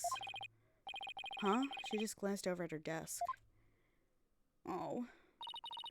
Nobody could continue Metis's research. She and her work were truly one of a kind. And now the two navigation companions are all that are left of Metis here on Earth. The robots are all that's left? Isn't she leaving out a very important someone? We built the ultimate creations together, and now she's gone. I get the feeling Dr. Sykes loved her robots almost as much as she loved her daughter. And almost as much as she loved you. What are you talking about? Don't make me laugh. But you lost someone too, didn't you, Apollo? Your friend Clay. I guess you and I are pretty much in the same boat. Miss Aura, would you like a tissue? Keep your trap shut, hunk of junk. Clonko is an important keepsake of your time with Dr. Sykes. You should treat him better. Gay. I had the thought, but I wasn't saying it. How old is she? 37. So yeah, could be. She was 30. could be gay. What does it matter? He doesn't feel pain, and I can always repair his body. Besides, their hearts aren't actually in their bodies. What do you mean by that? The program Metis wrote runs on a separate mainframe. Their bodies are controlled remotely from there. Their hearts and memories are there too. These bodies are really just peripherals. So, I can do anything I want to them. I'm not so sure that gives you the right to physically abuse the poor things. But why are you people looking into such an old case now anyway? Well, we believe the culprit of that incident might be the same person as in this case. So, Daddy's going to find out who killed Dr. Sykes, too. I'm sure you're aware of who Metis's killer is. Yes, Prosecutor Blackwell. Or so it seems. That's a quaint way of putting it. Are you implying you don't think he did it? I can't say anything for sure right now. But that's exactly why I'd like to hear your side of it, to help me be sure. I was the one who introduced Simon to Metis, you know. He wanted to learn psychology, he said, to give himself an edge in court. Ah, Prosecutor Blackwell's forte. His infamous power of suggestion technique. Exactly, and he was oddly serious about it. Rather than a teacher-student relationship, he treated her more like how a loyal samurai would treat his sovereign. Huh, he seems more like a lost soul than a dignified samurai to me. Gay and murdered her. Yeah. He even got along well with that miserable little princess. Why do you call Athena the princess, anyway? Well, she is Metis's daughter, after all, though she's nothing like her. Besides, doesn't this selfish little princess always have lots of white knights hanging around? Now I think I see why Athena didn't say anything when we ran into Aura yesterday. It all makes sense now. You're a bitch. And a bully. To a child. So, the culprit behind the two cases could be the same, huh? That settles it then. What does it settle? None of your business. Just forget you heard anything. How long are you people going to hang around in here anyway? What? But we came here to take a look around. You think you could just waltz in and ransack a person's lab? Show me a search warrant.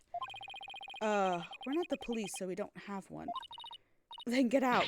Now. Klonko, show them out. Certainly, Miss Aura. Ouch, don't push. My apologies, I'm just following orders. It's definitely our business, exactly. You pushed us all the way outside? What a way to get shown out. The nerve of that woman. What's with that horrible attitude? I guess that's just how she is. And why was Apollo going along with her? I guess it's because they have something in common. Apollo lost Clay, just like how Aura lost Dr. Sykes. I'm really worried about him. He's not himself at all. He's usually not all cool and dark and mysterious like that. Look at something really quick. Okay. Anyway, ignore me. I guess that's true. Does she mean he's usually silly and dorky? He is kind of silly and dorky. In a sweet way. I'm going to keep an eye on him. Hey, wait, Trucy, come back. She's gone. What should I do now? Detective Fulbright is probably still questioning Athena. Guess I'll go back to the office. Alone. Can I go back to here? With, what's his face? Nope, alright. Back to the anything agency. Well, here I am.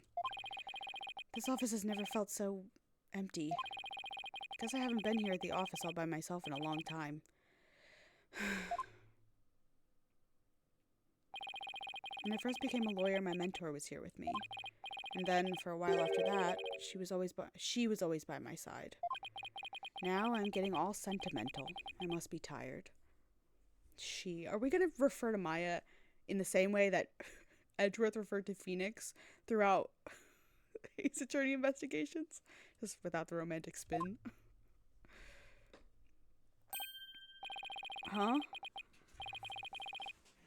Yeah, I don't know why they didn't just say Maya. I guess because she's not in this game. But, huh? There's something on the floor. What's a letter doing here? Hey, Nick. Oh. Hey, Nick, it's been a while, huh? Miss me? I know this handwriting. I read somewhere that you were holding a trial in the middle of an exploding courtroom. Look at the cute little sketch of Phoenix on it. That must have been really something, although weird is par for the course with you. I think she, or whatever paper she's reading, is a little off on the details. I'd love to come visit, but I'm right in the middle of a difficult part in my training. So instead, think of me as you watch those Steel Samurai videos I sent. I'm sure they'll cheer you right up. Yours truly, Maya Fey. Good old Maya. There's a PS there. Good old Maya. It's as if she knew I was feeling down and needed a lift. Hi, Maya. Maya was my assistant for quite a while. Believe it or not, she's a spirit medium. This Magatama I use on Psyche Locks, Maya is the one who gave it to me. But I wonder how this letter got here. Mr. Nick? It's Pearl. Ah! Eek! Oh, it's you, Pearls.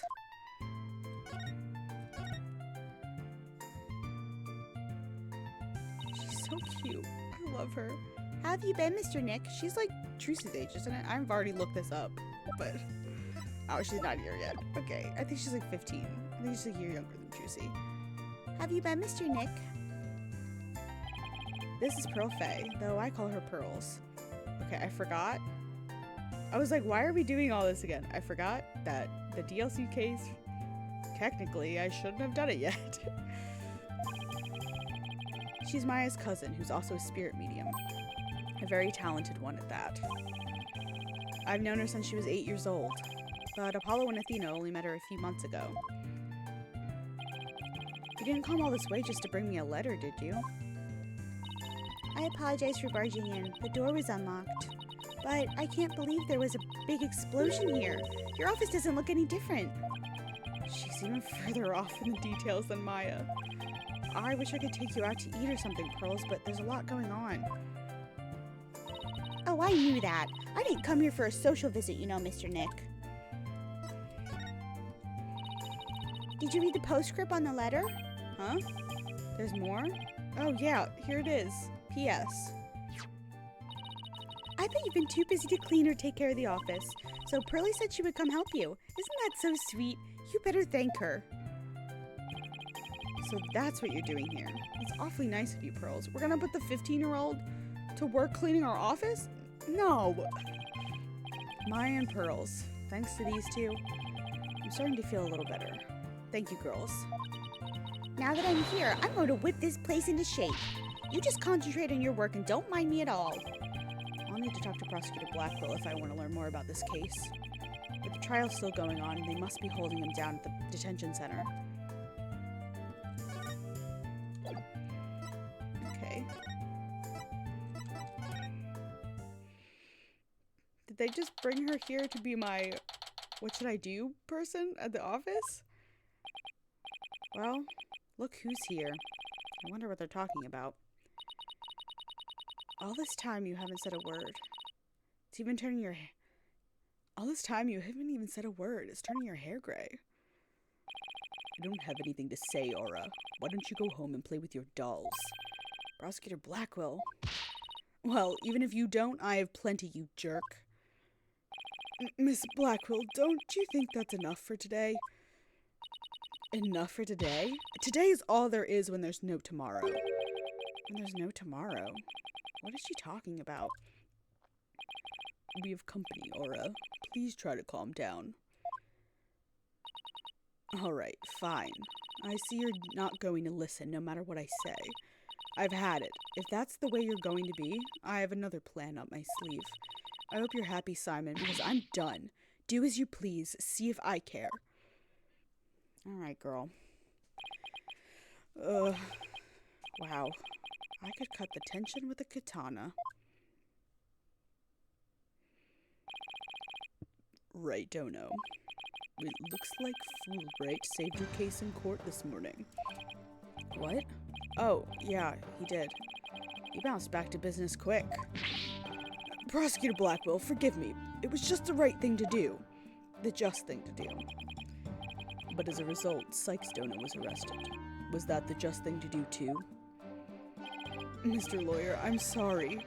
It was evidence. What else could I do? Don't worry about it. I plan to defend her and prove her innocence. I wouldn't take things so lightly if I were you.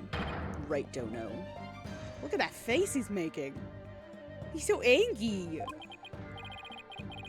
This is blade-proof glass, right? Prosecutor Blackwell, we're looking into the case from 7 years ago. You're looking for somebody you call the Phantom of 7 years past, aren't you? You villain. Where did you hear about that? This glass is absolutely, positively blade-proof, right? No, it wasn't me. I didn't say a single oops. Ouch. At least it wasn't my fault. Could you tell me who this Phantom is? And also, you didn't really kill Dr. Sykes, did you? Guard, the guest is leaving. Prosecutor Blackwell, please listen to me. The culprit in the current case might be the same as the one in the case 7 years ago. If you would cooperate, we could probably solve both cases. I suppose I could talk. The one who killed my mentor was, without question, me. I stole Sykes Dono's mother away from her. I destroyed her life. Prosecutor Blackwell. Guard, where are you? Stop dragging your feet, I tell you. Liar, liar, pants on fire. There he goes. No! We've upset Prosecutor Blackwell. Now what are we going to do, Mr. Lawyer? There isn't much we can do. Detective Fulbright, do you mind if I ask you just a little more about that old case? Well, I guess it won't make any difference now. What would you like to know? Do you know anything about the trial that got him convicted? A little. The police called the incident the UR1 incident. Prosecutor Blackwell was charged with murdering a psychology mentor. Kinda like if your red Mr. Lawyer were to kill you. I don't want to think about that one. There were 2 decisive pieces of evidence, so a verdict was reached very quickly. 2 pieces of evidence, huh? What were they? Let's see. The first was some security camera footage. He was the only one who used the corridor to the murder scene at the time of the crime. The only one, huh? Ouch, that does sound pretty decisive. Could you show me that footage? Oh, sorry, I don't have it with me right now. I guess I'll have to see it some other time. And what was the second piece of evidence? This one's even more incriminating. A photo of the moment of the crime. See? He's at the crime scene holding a bloody katana.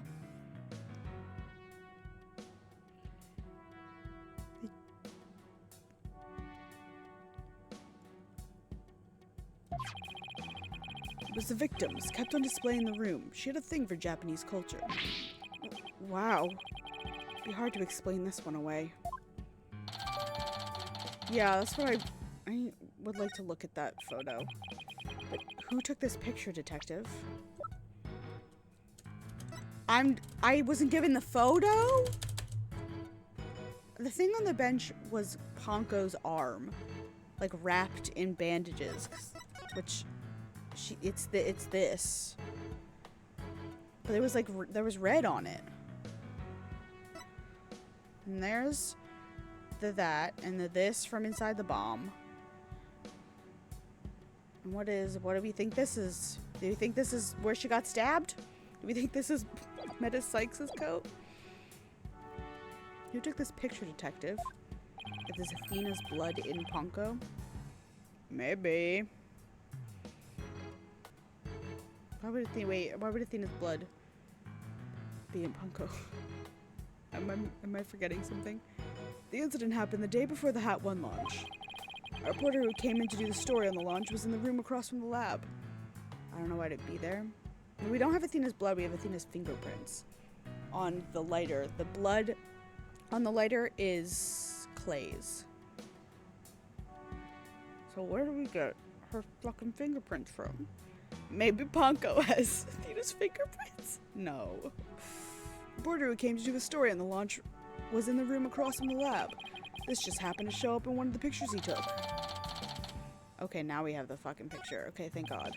Prosecutor Blackwell's attitude earlier was so odd. He's definitely hiding something. I wanna look at that. See, there's like blood on the end.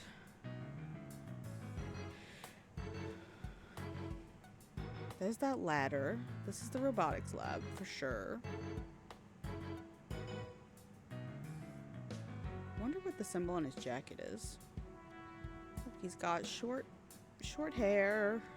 Are we sure that this is him? And it's not his bitch of a sister pretending to be him? No.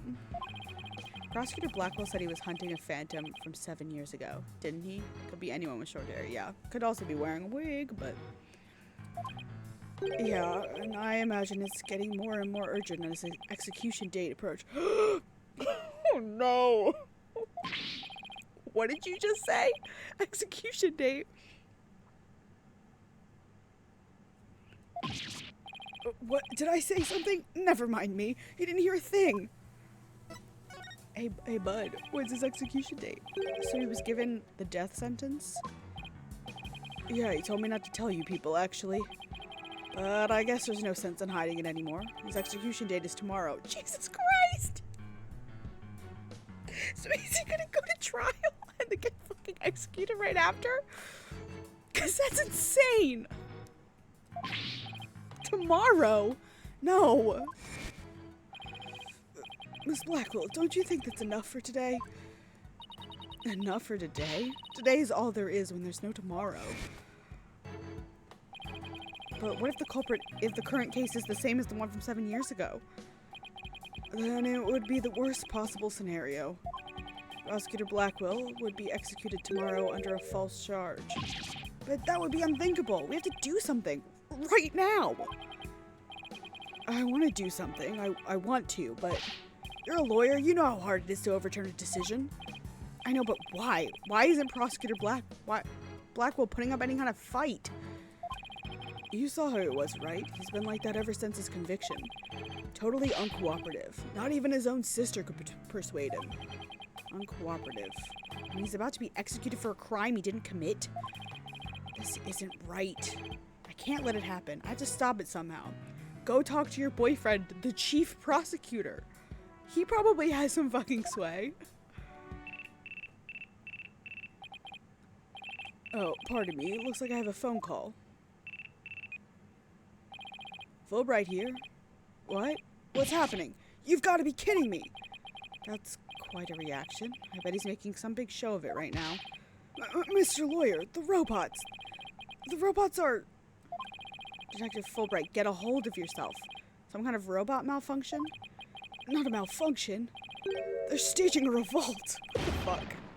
The machines are rebelling against humans. They've holed themselves in the Space Center, taking the visitors as hostages.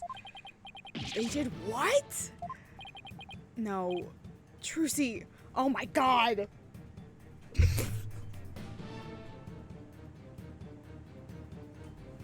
forgot Trucy's in the... I kept seeing things about Trucy being held hostage. Trucy and Apollo are in there. Holy shit. Trucy's held hostage. We have to get over there. It's going to be one heck of a battle. A battle? What are we gonna do? Marvel vs. Capcom it? The riot police are here. Then the robots really are holding people hostage. Look, Mr. Lawyer, what do you suppose that group of people are swarmed around? But I was only trying to help this nice person. She said she was lost. You robots declare war on us humans. You've even taken hostages already. Stay away from me. You never know what it'll do. Apollo already blew up. He's fine. But he's not a bad robot. Can't you see he's trying to help me? I don't recognize that voice. Detective Fulbright, are you okay here on your own? Leave it to me. All right, people. What's going on here? Pearl's over here. Oh, it's Pearl's. Oh, Mr. Nick. There you are.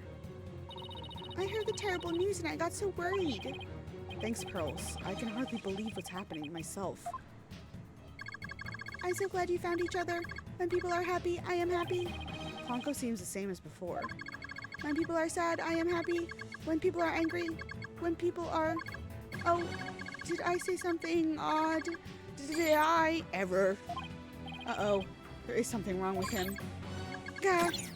Uh-oh. Looks like he fell asleep. He must have been tired. Hee hee hee. Ha ha ha ha ha. Clonko?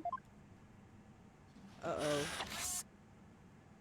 We're doing a Symmetra, not Symmetra.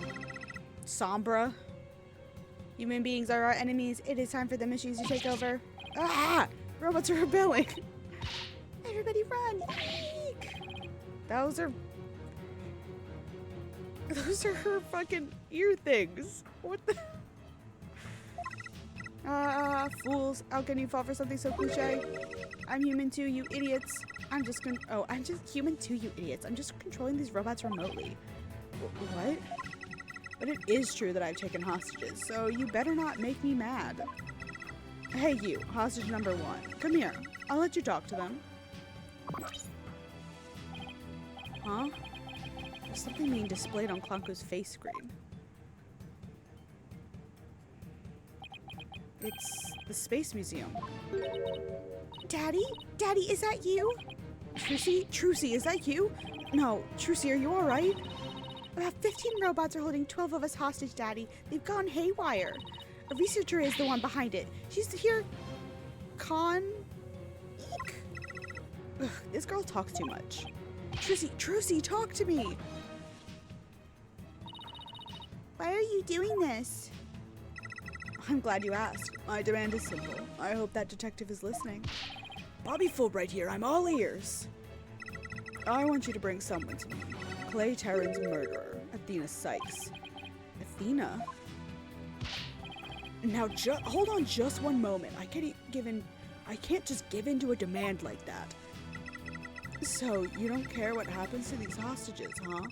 I'll just pick one out then. No, wait. Mr. Lawyer. I know I have absolutely no right to make such a ridiculous request, but you need me to buy some time, right? Got it. I'll see what I can do. Buying time is Phoenix's middle name. Is this her way of getting Blackwell out? Yeah, I must be.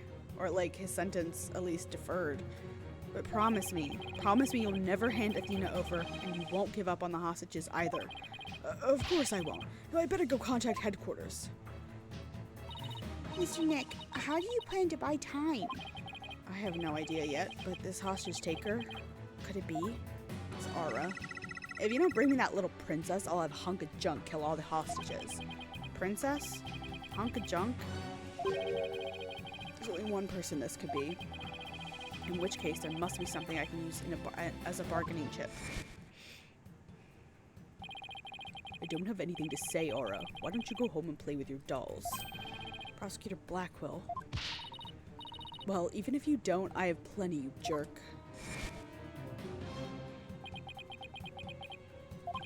Miss Hostage Taker, Athena is not a murderer. What are you talking about? She's been arrested and they've got her in detention. I'm telling you the truth. Look, the person you want is the real killer, right? Well, it's not Athena. It's someone else. Alright, let's hear your stupid little theory. Who is this real killer? I don't know yet, but the culprit is the same as the one in the case from 7 years ago. The UR1 incident. I believe you have a personal interest in that case. It's too late to change what's going to happen now, no matter how wrong it is. But is it really too late? You can still do something about it. You might even be able to fix it. Just, what exactly are you proposing? What can I do about the 7-year-old case to satisfy the hostage taker? Retry it in court? I propose we retry the case from 7 years ago. If you make that demand now, I'm sure nobody will deny you. It wouldn't be an official trial, but at least we could find out the truth.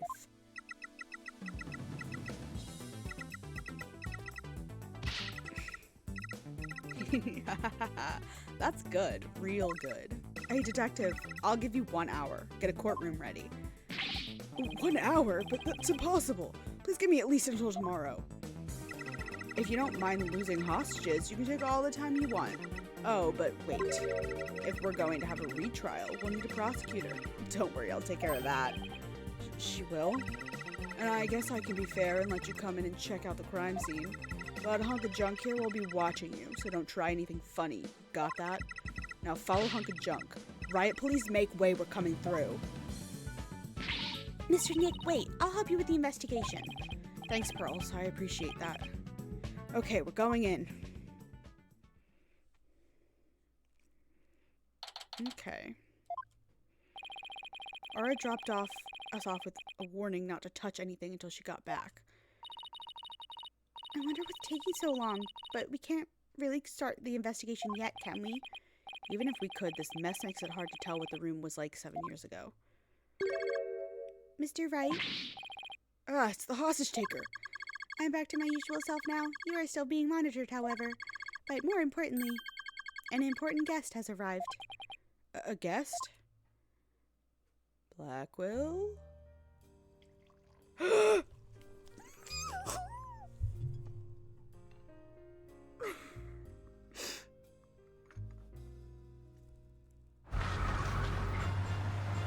Fucking car! Oh, my beloved. Oh god, the fucking waistcoat. I trust you've been well, right?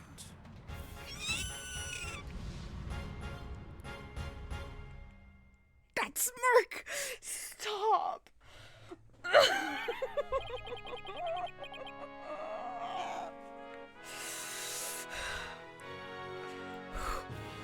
Edgeworth, what are you doing here?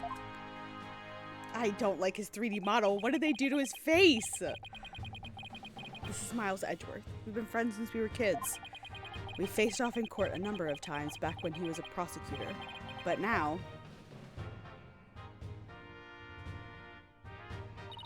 Hello, Prosecutor Edgeworth. Oh, but you're not a prosecutor anymore, are you? He's chief prosecutor now. Pretty soon it'll be a year, right? Title is nothing more than a title. Don't we have more pressing issues to discuss? What did they do to... Why does the 3D model look like that? It's not good. So what are you doing here, Edgeworth? The captor chose me as the prosecutor for the UR1 case. Wow, she's good. She went all the way to the top. I gathered all the information I could in the short time I had. I'll give you a rundown. You're always so well prepared, Prosecutor Edgeworth. Thanks. I appreciate this. I could really use the help. Oh!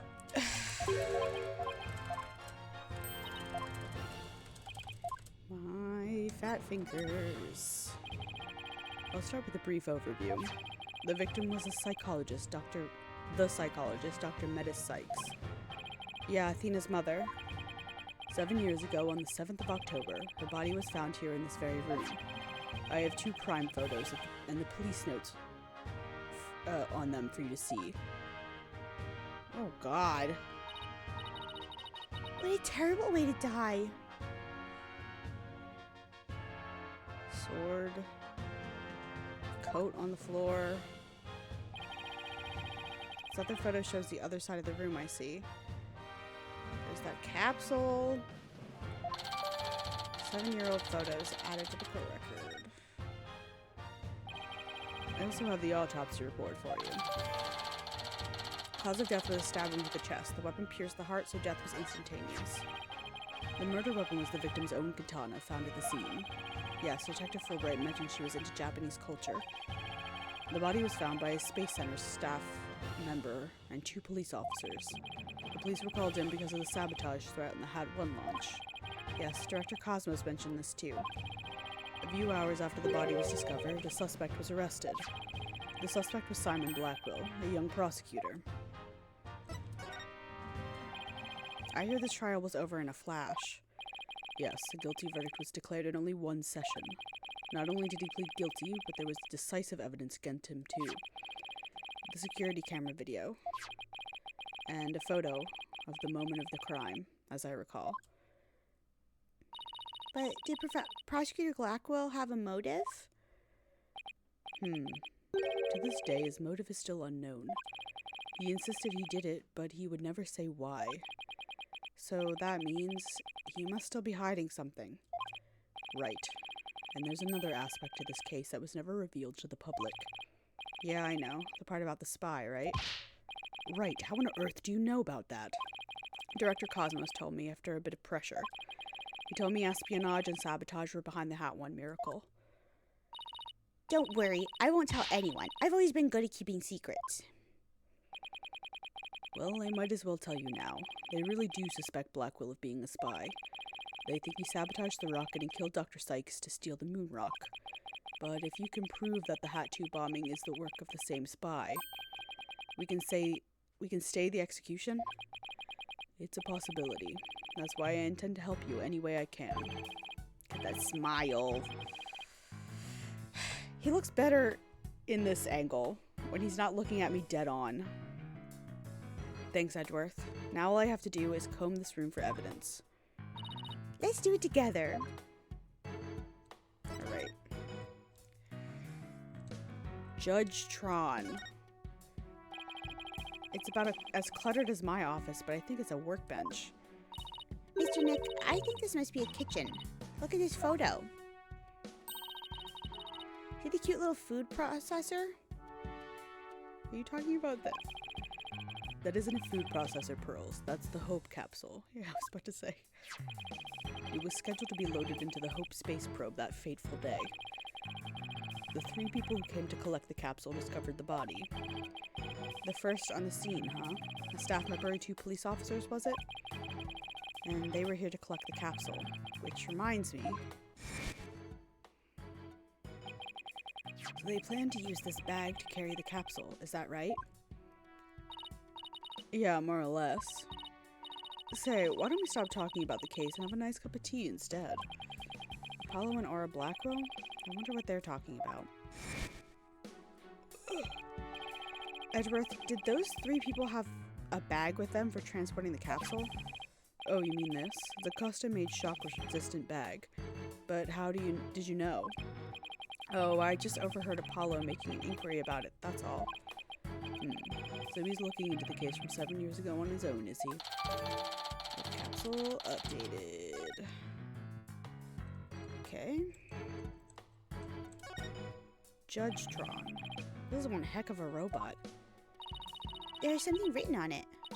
Is this supposed to be a poem? I cut down anyone who displeases me. I make the rules. I am the law. I wield the ultimate gavel of judgment. I am Judgetron. JTO2. I don't believe we need to bother with that, Pearl. It's not even completed yet. He's right, Pearl. There's no sign of it in the photo from 7 years ago either. They were building the Hope space probe here at the time. The murder occurred after the space probe had been removed from the room. So it was long gone by the time someone took this picture, huh? You can see the probe in this newspaper photo. Yes, and you can see the stolen moon rock there, too. That strange black and yellow thing on the left side of the picture. Note that the same rock is absent from the crime scene photo. Not only that, but before the launch, a very valuable piece of moon rock was stolen. I hear there's a lot of research into moon rocks and stardust. From asteroids these days. They say the results could potentially have a huge impact on all of civilization. It's like we're in a new space race with every other country out there.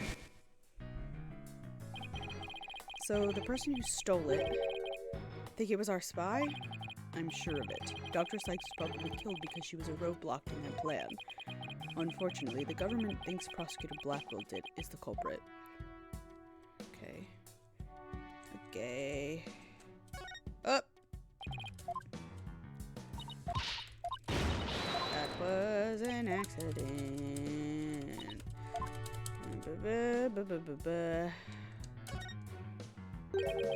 What's this? Looks like a giant power plug. It's attached to what looks like an electric vehicle charging station.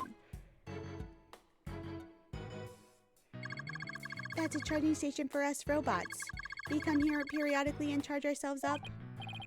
Wow, machines that maintain themselves. That's pretty cool. If our batteries run out and we lose consciousness, we never know what Miss Aura will do to us whilst we're down, you see. Nothing motivates quite like fear, huh? Hey, look at this row of rolling cases. I bet the wheels make it easier for people to move heavy research materials around. I bet they'd be fun to ride around in. We could even probably both fit into the biggest one. I know, we could have Prosecutor Edgeworth push us. I don't trust him not to push us down a flight of stairs. Phoenix! That's rude to say about your boyfriend. What's this? Giant robot arm, maybe? It's pretty big for an arm, but you're right. I think these thin parts here are finger bones. They're even about as long as my legs. And there's a spiked ball and giant drill on the floor, too. Is Aura trying to build some kind of weapon of mass destruction? Maybe she wants to use it to demolish a big building or something. I can picture her gleefully tearing down the street, doing just that. I better not think about it anymore. Okay, make sure that's everything over here. Okay, now we're gonna move over. All right. Start here. An emergency ladder. This must be the one they used during the evacuation. The explosion disabled the elevators, so I lowered my emergency ladder like the detective leading the evacuation told me to. And... oh god. Norton, I don't care! Thank you, I'm in the middle of something! I don't need your pop-ups! As Miss Blackwell was climbing down the side of the building, she saw the culprit inside. Sorry, my virus protection just decided to give me an intrusive pop-up. I wonder which would have been scarier, that or looking down.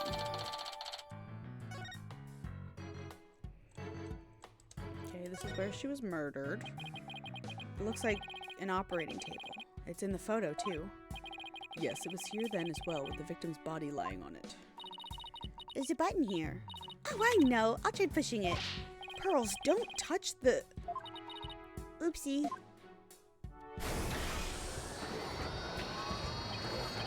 Hey, it's moving. It appears to be a robot assembly device. Disassemble anything in a flash. Push the dismantle button. That sounds pretty neat. Can I push it, Mr. Nick? Please don't push any more buttons, Pearls.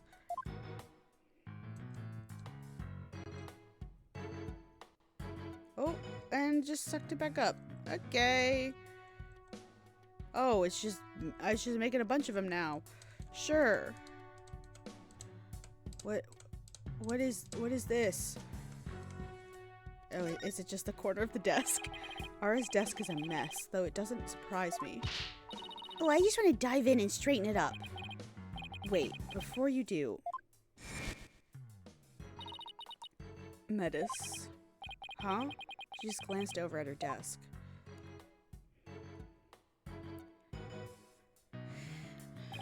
It's Metis Sykes. Clonko, can I talk to you? I really hope he's back to normal. You wish to speak to me, Mr. Wright? If you're going to hit me, please avoid the face area. Hey, don't put me in the same class as that woman. What was Ara like 7 years ago at the time of the incident? When Mother died, Miss Aura was confused. Huh? So he calls Dr. Sykes mother, but Aura Blackwell's Miss Aura. With the loss, she exhibited a severe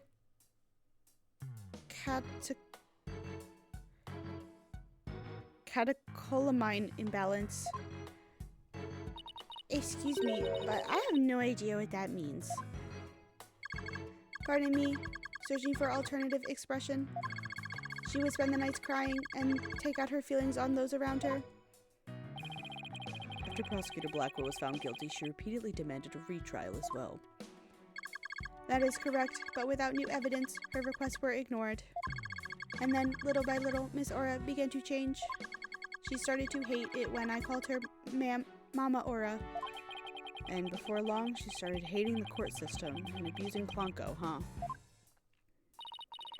That murder destroyed so many lives. Right. Take a look at this paper on Dr. Sykes and Miss Blackwell's research.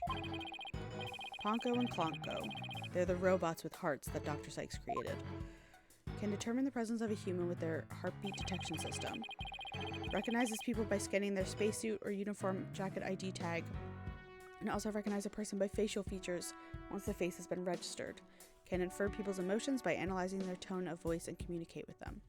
A heartbeat detection system lets them determine when a human is present. Okay, I just read all of that. That's amazing. Hey, I don't know, Edgeworth. They might be more human than you.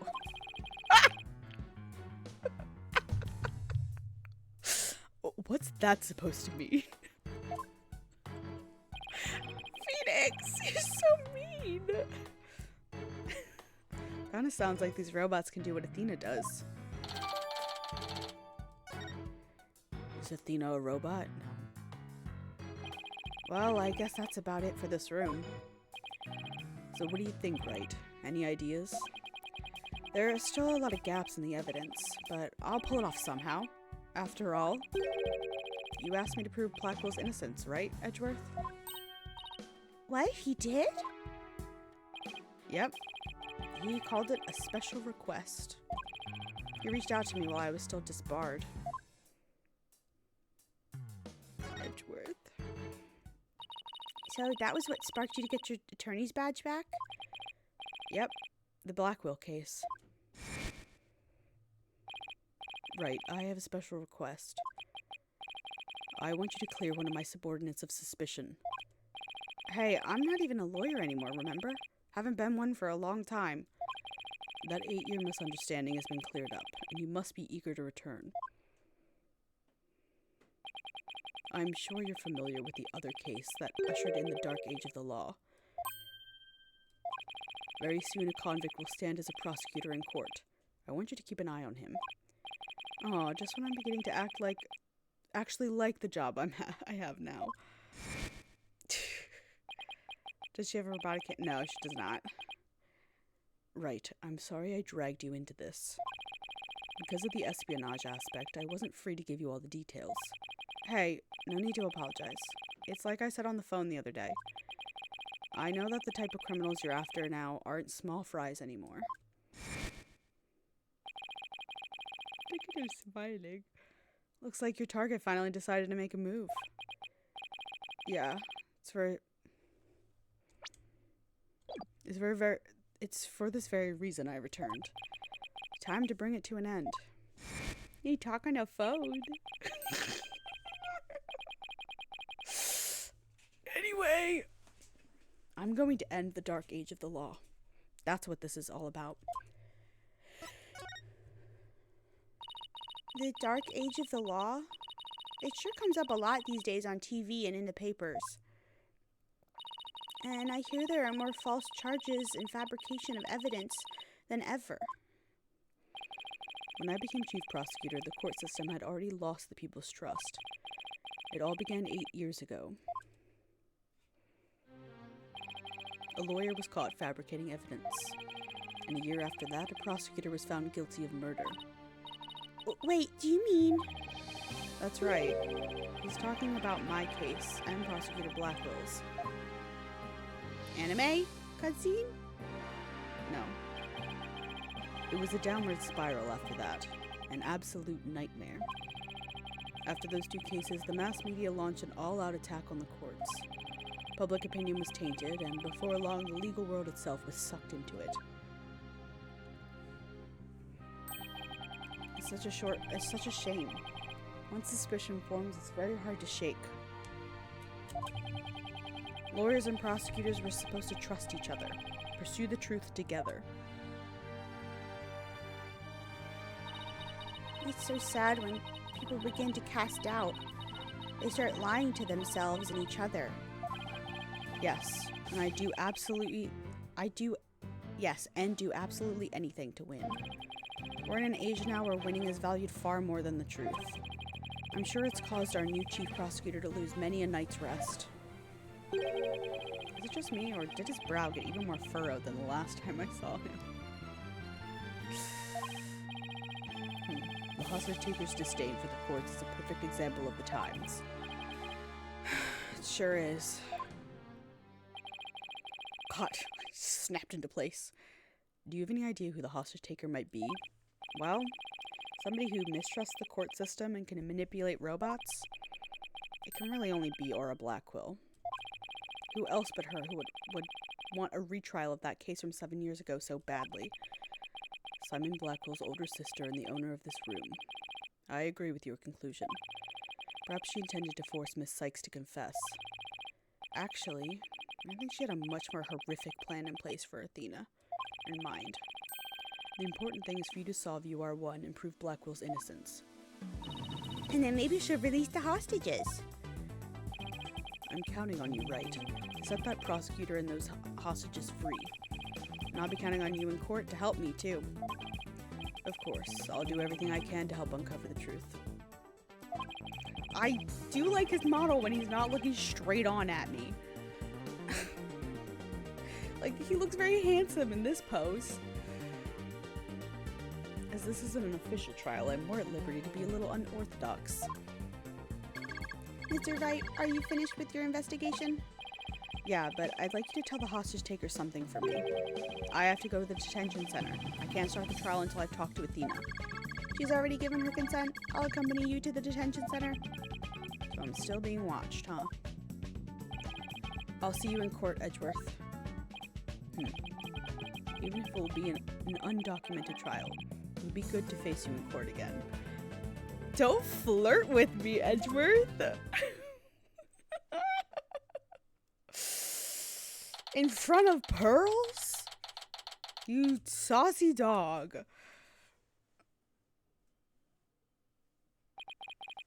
She was right by my side only a few short hours ago. I feel like I haven't seen her in ages. I'm sure she's used to it.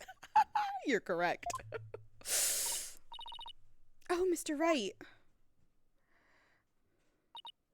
And Pearly, too. I knew you would come. After all, the first step in this is the interview with the defendant. And because you're my friend, and I was worried about you. Thanks, boss. I'm not the only one who's worried either. Really? Who else? I saw Miss Woods today. She was so beside herself she came to find me. She told me you used to live in the Cosmos Space Center. No wonder you knew so much about the place. Oh, so you know, huh? I'm sorry I didn't tell you. That's all right, but there are some other things I'd like to ask you. Sure, you can ask me anything. I promise I won't keep any more secrets from you. Tell me about the day Clay was murdered. I was actually at the Space Center that day. In the Space Museum. Right where the culprit fled to? That's not good. I never could fully deal with what happened 7 years ago. But when I saw the center again during the news coverage of the Hat 2 launch, I thought maybe if I went there, things would be different this time. That must have taken a lot of courage to face your past like that. So I went to the Space Center that evening before the explosions. This was before the launch pads had been switched. There was a sign that said closed for repairs, and they weren't letting anybody in. Yeah, the director couldn't very well switch the pads if there were people in there. But I snuck in anyway. Did you want to see that Hat 1 group photo? The one with your mother in it? Excuse me. I did, but what I really wanted to see was her jacket. That jacket on display. That was Dr. Sykes's? Okay. I figured it was. But I should have known it wouldn't be easy to get over such a traumatic experience. The second I saw that jacket, it all came rushing back to me.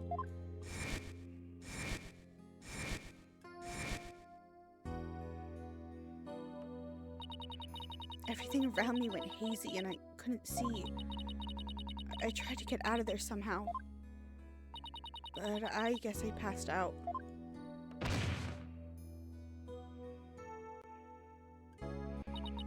When I came to, I was in the passage behind the rocket. I was in the shadows where people couldn't really see me. Maybe you got confused and went the wrong way when you were trying to leave? How long do you think you were unconscious, Athena? I was out until about noon of the next day. I was out until about noon of the next day. I didn't even know about the explosions. When I woke up, nobody was around, so I just went out into boarding lounge 2. You were out for like 17 hours? My mind must have still been fuzzy because my memory is vague after that. I don't remember how I got home. No memory, huh? This is gonna be tough. Which means, what if I'm the one who killed Clay? I think that's enough of that, Athena. Let's talk about something else. So during the entire incident, she was unconscious in the Space Museum. Of course I believe her. But will anybody else?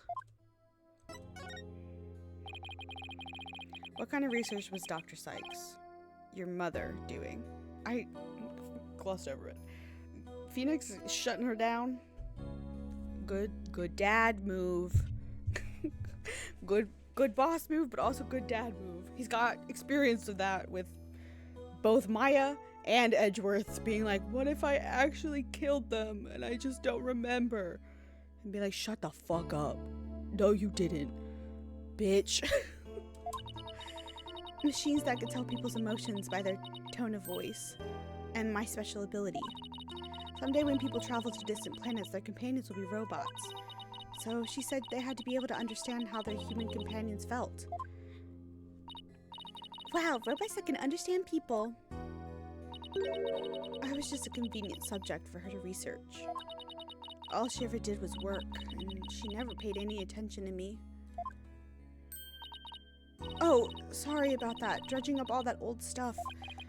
No need to apologize. I guess her home life was complicated.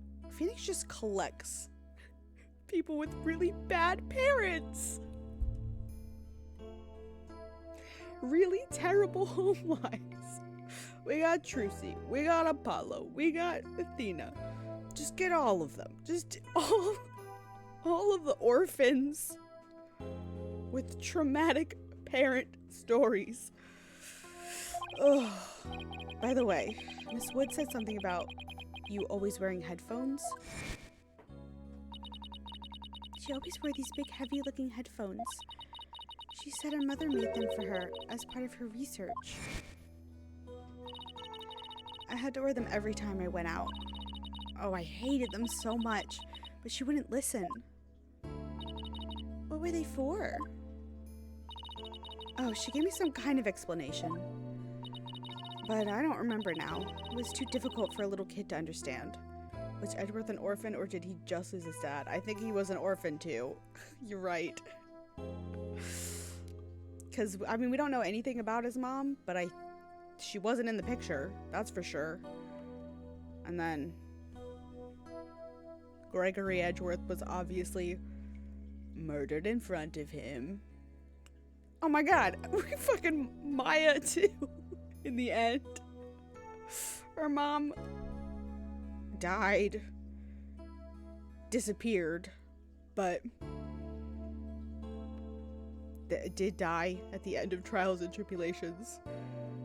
Mia murdered, and then we have also Pearls, her mom, put in prison for murdering Maya's mom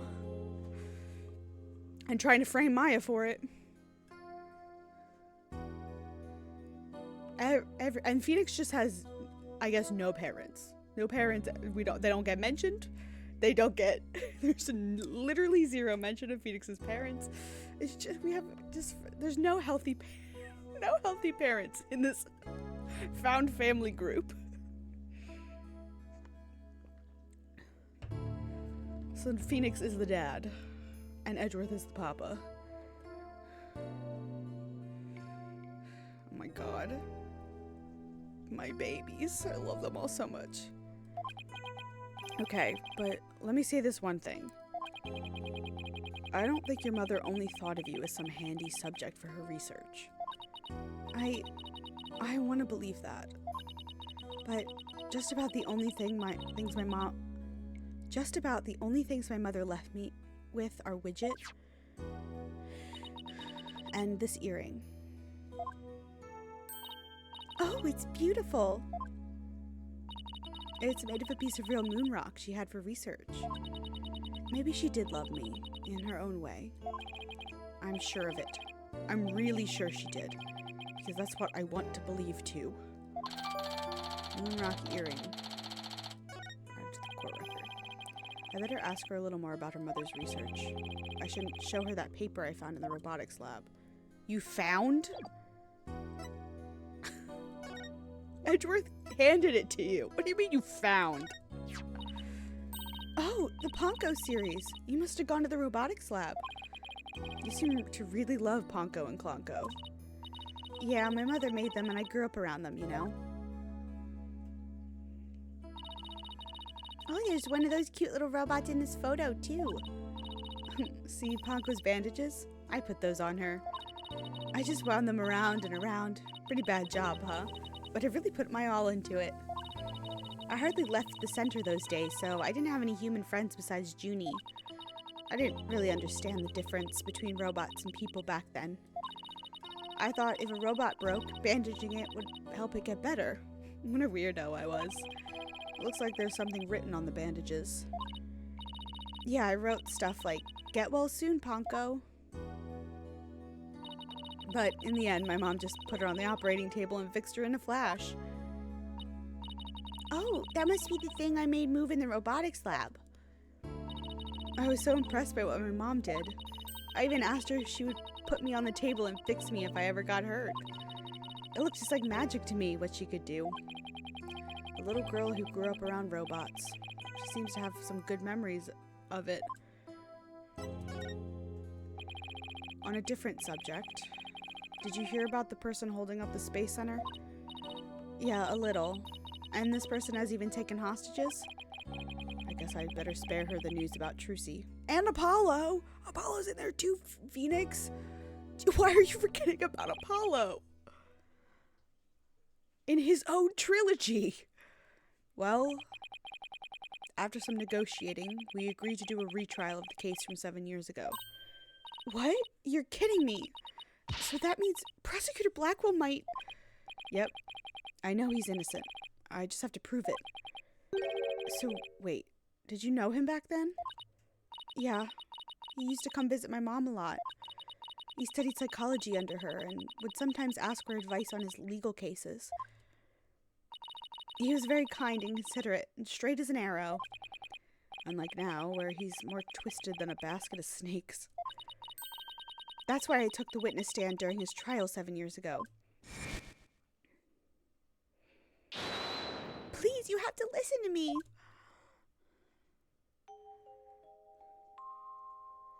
He didn't kill her. His heart is screaming he didn't kill her. I was a fool. How could anybody else know what I was talking about? She heard the voice of his heart.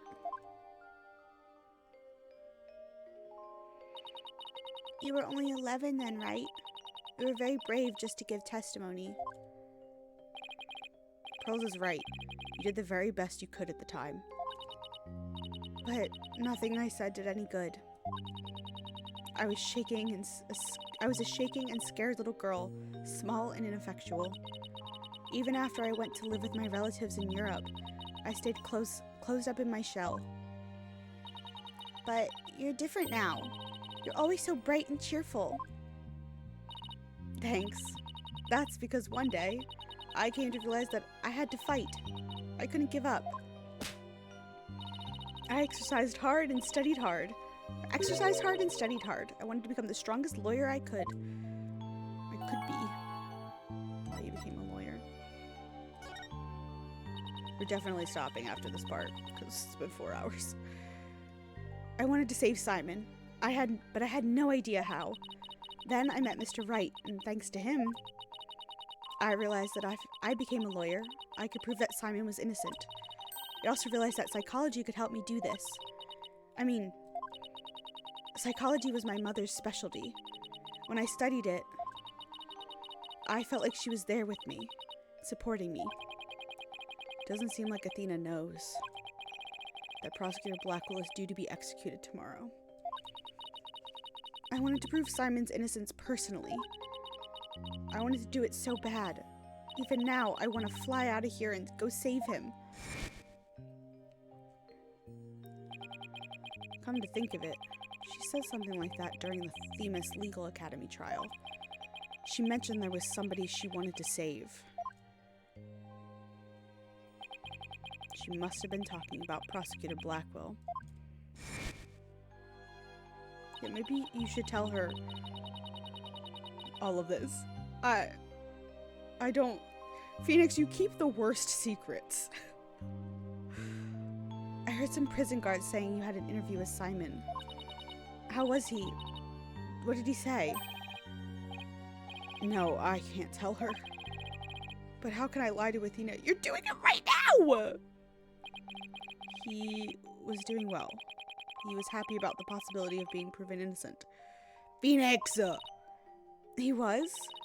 I wonder if he smiled, like he used to, back then. Also, Athena can tell when you're lying. Just like your daughter. And your other employee. If I can't prove Prosecutor Blackwell's innocence in this trial, I don't think Athena will ever forgive me. I just have to free him. Failure is not an option here. I thought I might find you here. Mr. Lawyer, we're in trouble. We are? What is it? I couldn't find a single open courtroom. They're all in session. No, but this is an emergency. It's very difficult to interrupt a trial once it's underway.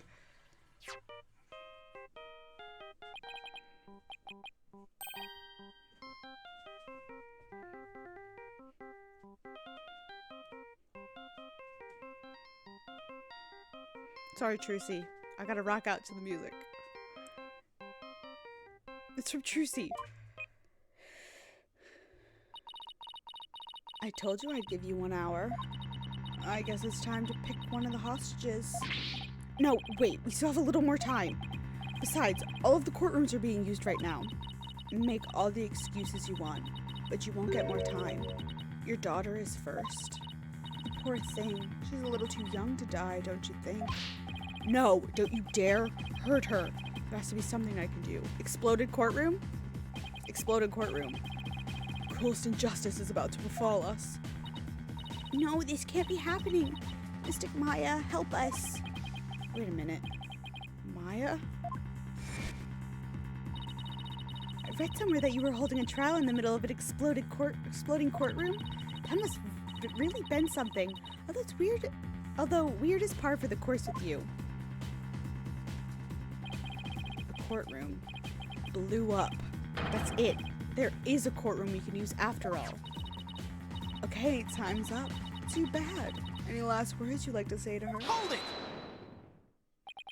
Ara, please don't add to the crimes you've already committed. So you know who I am, do you? It wasn't like I was trying to keep it a secret anyway. We're ready to start the trial. We can hold it in the ruins of courtroom number 4. The one blown up by the bomber. Oh, what a wonderful idea, Mr. Nick. I never would have thought of that. An astonishing trial in an astonishing location that is probably not structurally sound. I guess it's only befitting. I'll go get the place ready right away. I didn't exactly pick the place for its astonishing factor. How about it? You ready to have your brother's innocence proven? My brother? Oh, I'm sorry. Did I forget to mention? It's not Simon you'll be defending. What? Not Prosecutor Blackwell? I indict Athena Sykes on the charge of murdering her own mother. You'll be defending the little princess there, the one behind the glass. What? See you in that mountain of rubble you've chosen for our courtroom, Mr. Wright. What is she talking about? Athena? Of course. Why didn't it ever occur to me before? If Prosecutor Blackwell is innocent, somebody else had to have been the true culprit. Did I kill my own mother? No. We're not doing this again. We're not doing this again.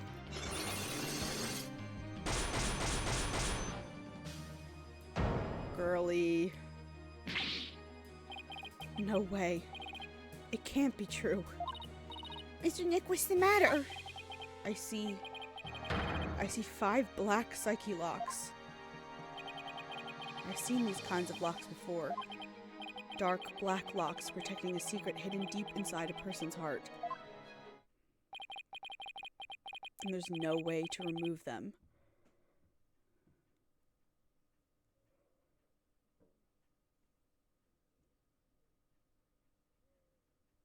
Dramatic.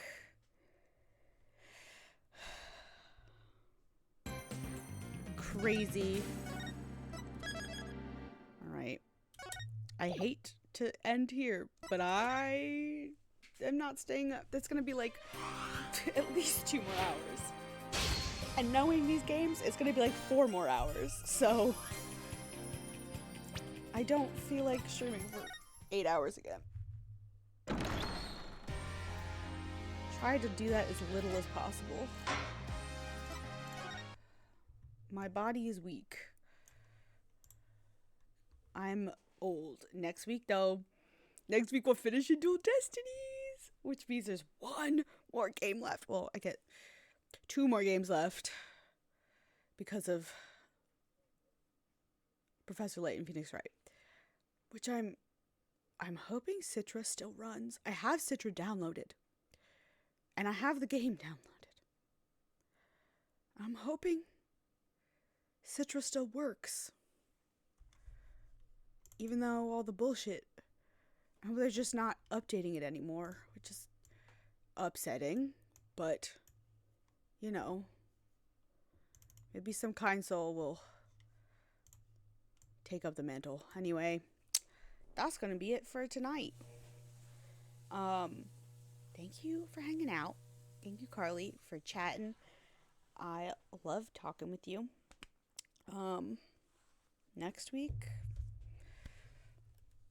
I'm pretty sure will be normal. Yes, it will. I went through last year. I had shit every Friday, and now every other Friday, and now I'm just free and clear for a while. Knock wood. As soon as I say that, every Friday's gonna have something pop up. But yeah, that's it for tonight. Thank you guys for hanging out. I fucking love these games so much. They bring me so much joy. I can't believe Edgeworth is here. My beloved. Anyway, thank you guys for hanging out. I very much appreciate it. I hope you guys all have an amazing rest of your Friday night and a fan-freaking-tastic weekend. And I will see you guys all next week. Thank you, Carly. Goodbye.